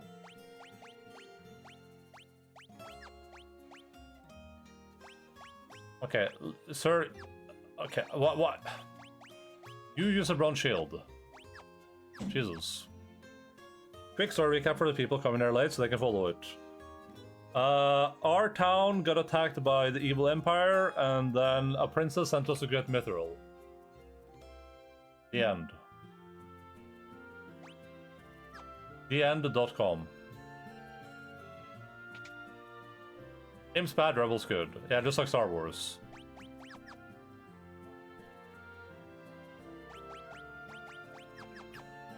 How do I restore mana again? There's the mana potions, right? Or ether. That's what I want.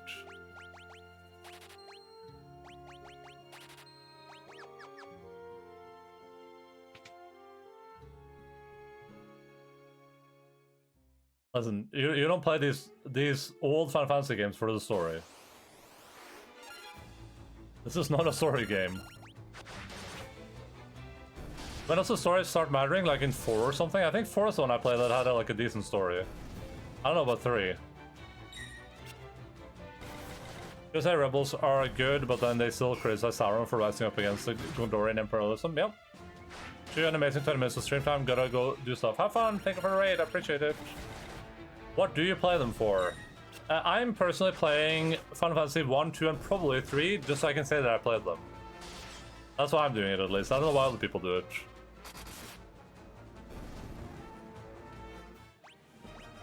Like, I'm playing this for context. It's for context.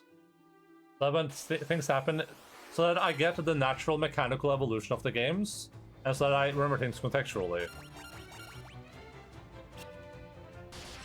Final Fantasy is an RPG. So it's a critically acclaimed RPG, yeah. Maybe someone that likes the games more have a different reason for playing them, but...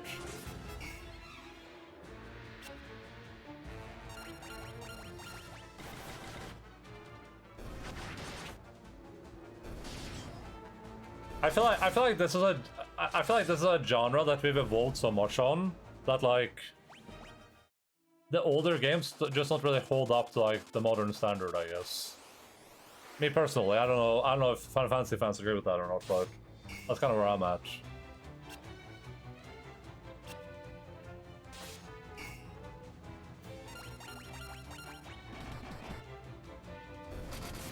Yeah, for 1988 doesn't hold up to 2026 standards, yes.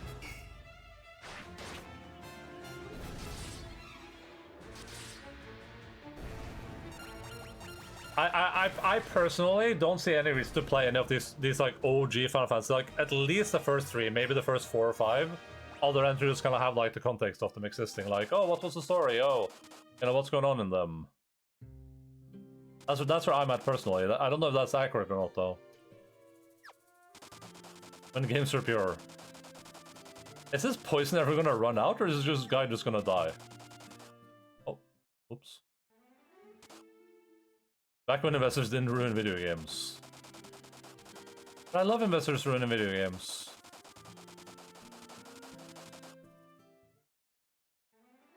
How long is this guy gonna be poisoned for? Infinite? Poison for life? Jesus.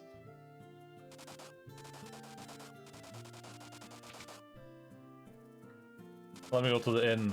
There's an inn here, right?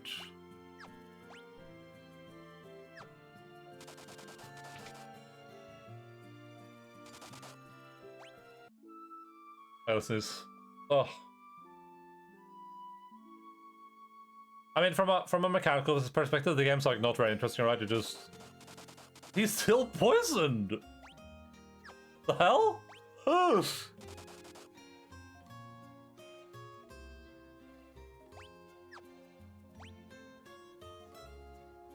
This poison, that effect is a social commentary on microplastics. They were way out of their time on that one.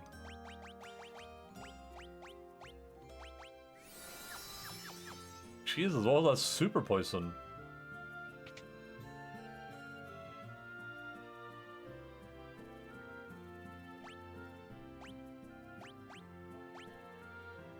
$700 to go back to Altair, sure, I'll pay it.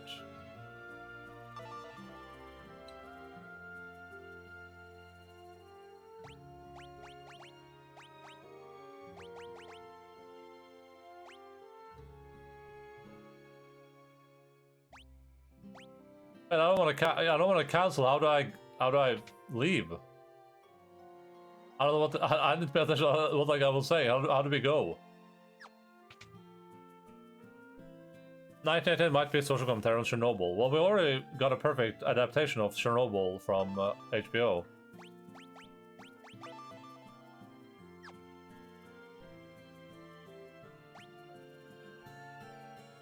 I had to bring up the Steam recording. I should have been reading what this guy was saying. That's my bad. That's an Endaline bad. A rare once-in-a-lifetime Endaline bad.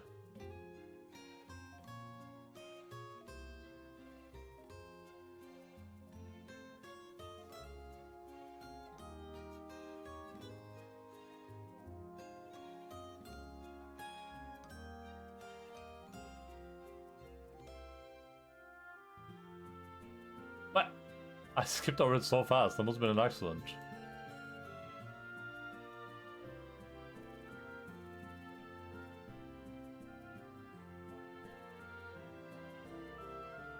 They actually were waiting for you outside. Okay.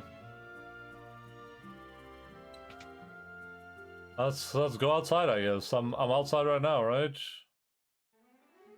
There we go. Yo, 3D. He's never done anything wrong in his life until now. Yeah.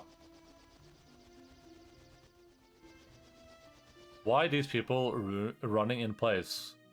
That's just a thing with work in Japan. You probably haven't been in Japan before, but that's just what people do in Japan.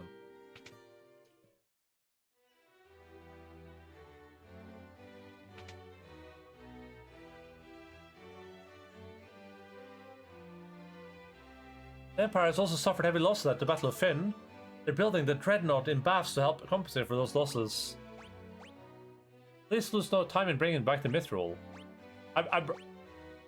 Oh. You found the Mithril. Now we'll finally be able to fight the Empire on equal footing. Please take the Mithril to Tolbuel, the town blacksmith.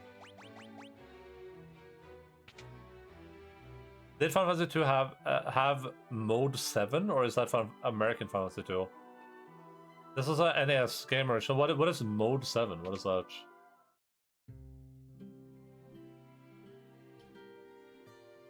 I think there's a bug. Oh, I might have ruined it. No, there's a bug. You guys see? Look right underneath there. Do you guys see the shadow? There's a shadow that's just moving with me on every screen. You guys see it? It's like in the water right now.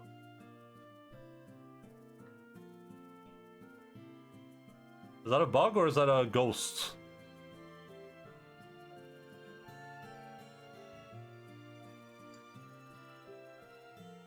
It's on every screen, by the way. It's even there when I leave the town. Look. Look, it's still down there in the water. What's that a Super Nintendo semi 3D like the effect you have when you fly your airship? Oh. Oh yeah.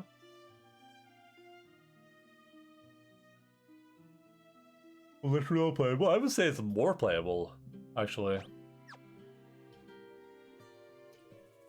Is that strange? I actually think it's more playable now.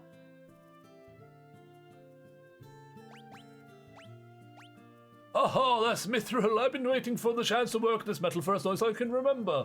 Alright, leave the rest to me. Swords, armor, you name it. I'll be crafting.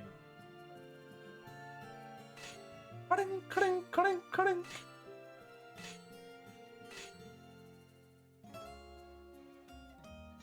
You can buy the equipment I made over at the shop counter. I spent all my money to get here. No! Oh, we luckily made nothing. Oh my god.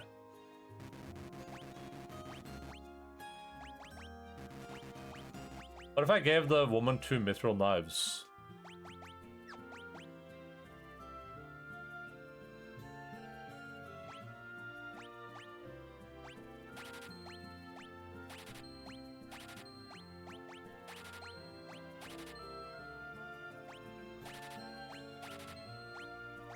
I sneezed. I sneezed again. Oh.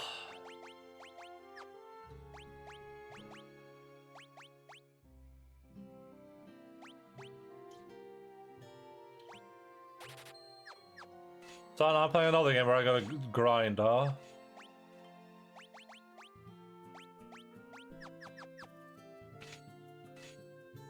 This is American Final Fantasy 2, Final Fantasy 4. Who the hell knows? It's called Final Fantasy 2, so it's Final Fantasy 2.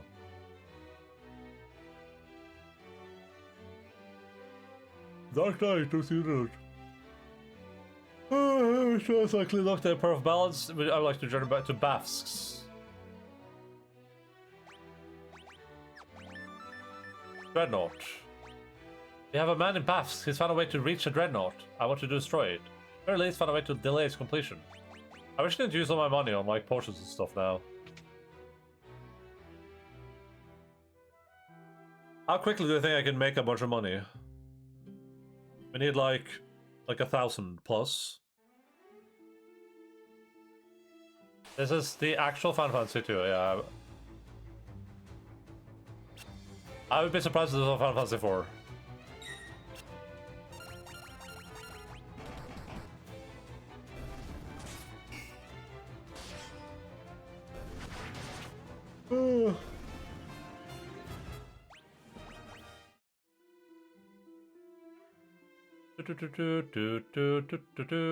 Now you're dead because we killed you.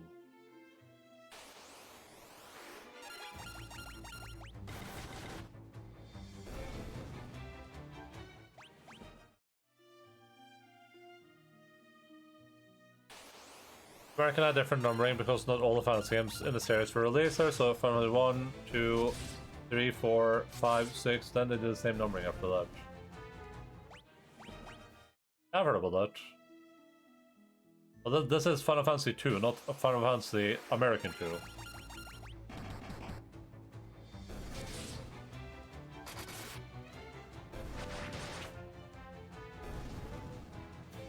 This is Final Fantasy DOS, as they called it back in the day. They said DOS because of the DOS box.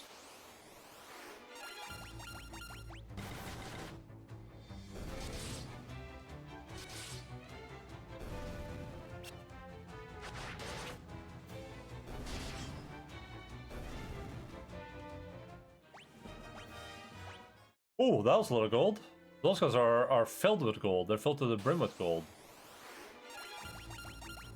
America's portage game system showing its ugly face again. Can't even count to 7. Oh, I mean, it's better than Valve, right? They can't count to 3. I swear to God, if that guy's perma-poisoning again, I'm gonna have an anus rhythm.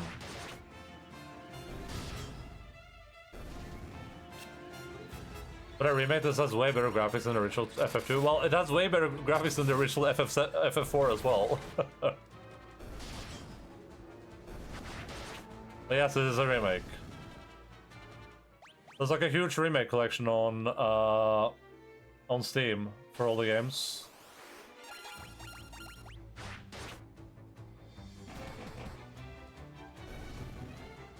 Fixed Remaster came out in 2021. Yeah, it's like for basically every game up to what, like 8 or something. I don't remember. And there's some quality of life features, like you can turn encounters off. And there's a run mode. So any modified, I can just do this. Oh, it's 1 through 6. Yeah, that makes sense. And now I'm encounter free. And now nothing can hurt me, except now. Oh no. Is there I can quickly see how much money I have? 700. How much do you think we need to buy a weapon for everyone? Probably way more than that, huh? Probably like 2k. Also cheats for boosting XP gain and stuff. Wait, like something I can enable, or is it on by default?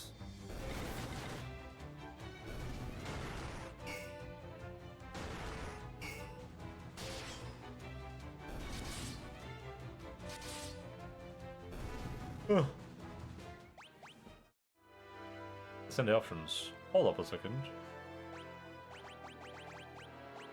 In here?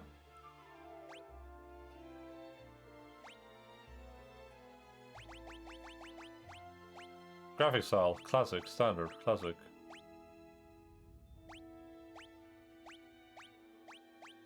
Oh, boost. Oh. That's cool. Do you reckon when they released Final Fantasy 2, people are like, okay, well, very funny, guys, and then when the third one came out, people are like, I don't think that word means what you think it means. Yeah, probably. Well, to be fair, like we talked about earlier, I don't know if most people that played this game at release knew what the word final or fantasy meant.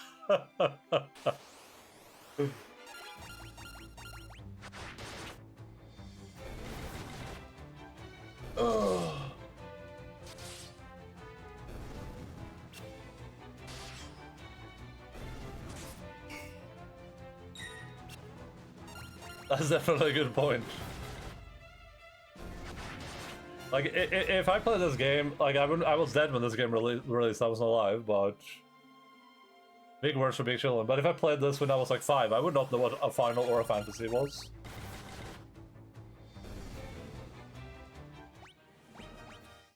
I don't think I played any of the OG Final Fantasy games as a kid, though, somehow. How old is this game? It's 1988, I believe.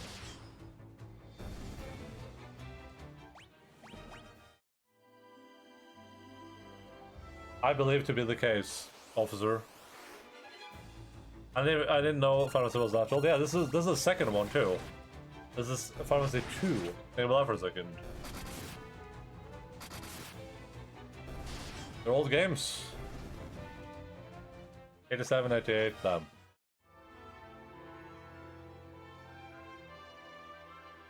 Back when games were good, huh?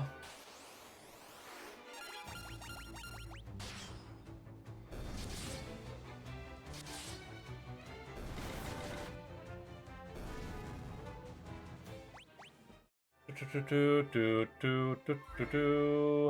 let's see how much you can buy now. After a quick farming session. I mean, it's end stream time anyway, but... I would like to get this done first. So we gotta buy one more sword. That's expensive. Now we can't buy anything else, should you? How much money do I actually need? We need... I want to buy... Maybe buy a spear or a... I'm thinking maybe a mace for the axe guy. And I want to buy 2 knives for her, so we need 1.4k. What if I just sold some stuff? I could sell 3 of these, even though I spent way more money on them.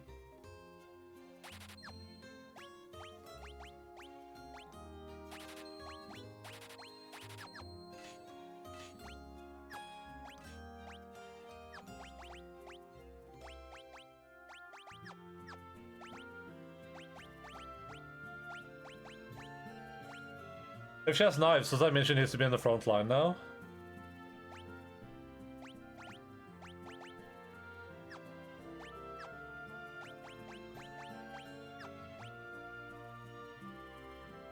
How do you off formation?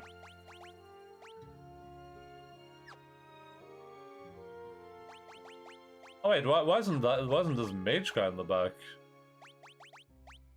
Oh, cause he is using the staff or whatever. Why can't I just have him use the bow? Or does he need a hand empty? I don't know what the magic interference thing does.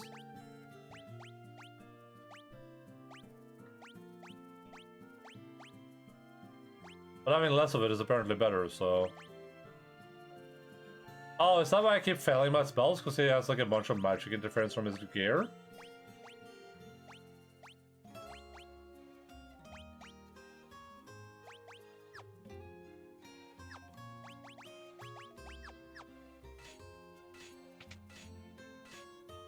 That makes sense, I guess.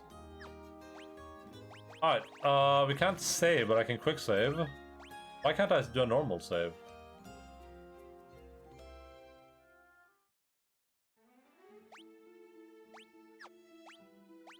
There we go. Alright, ladies and gentlemen. And anything in between. How do you quit this game? GG, no re, good sesh, good react. Hope everyone had a fantastic video gaming time. Seems like a fun game so far.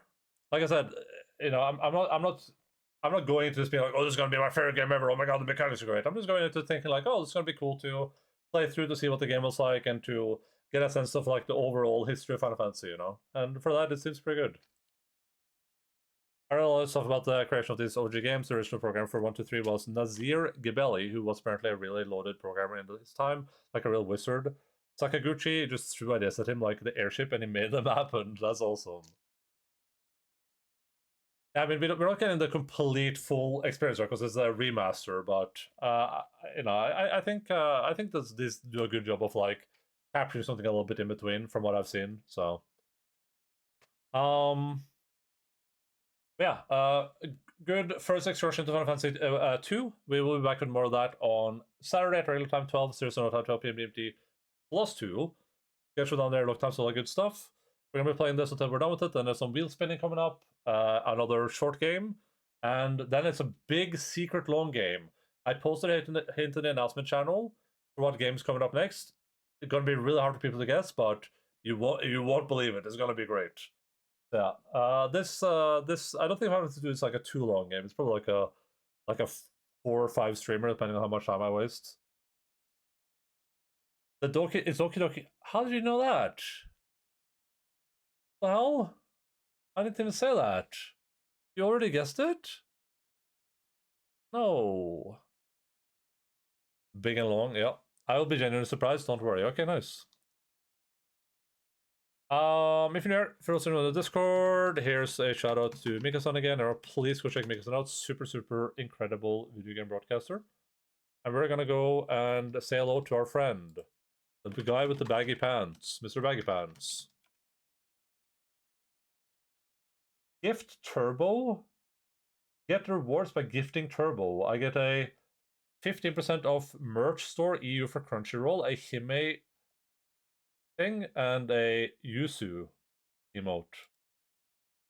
But you can gift Turbo to people now? That's kind of cool.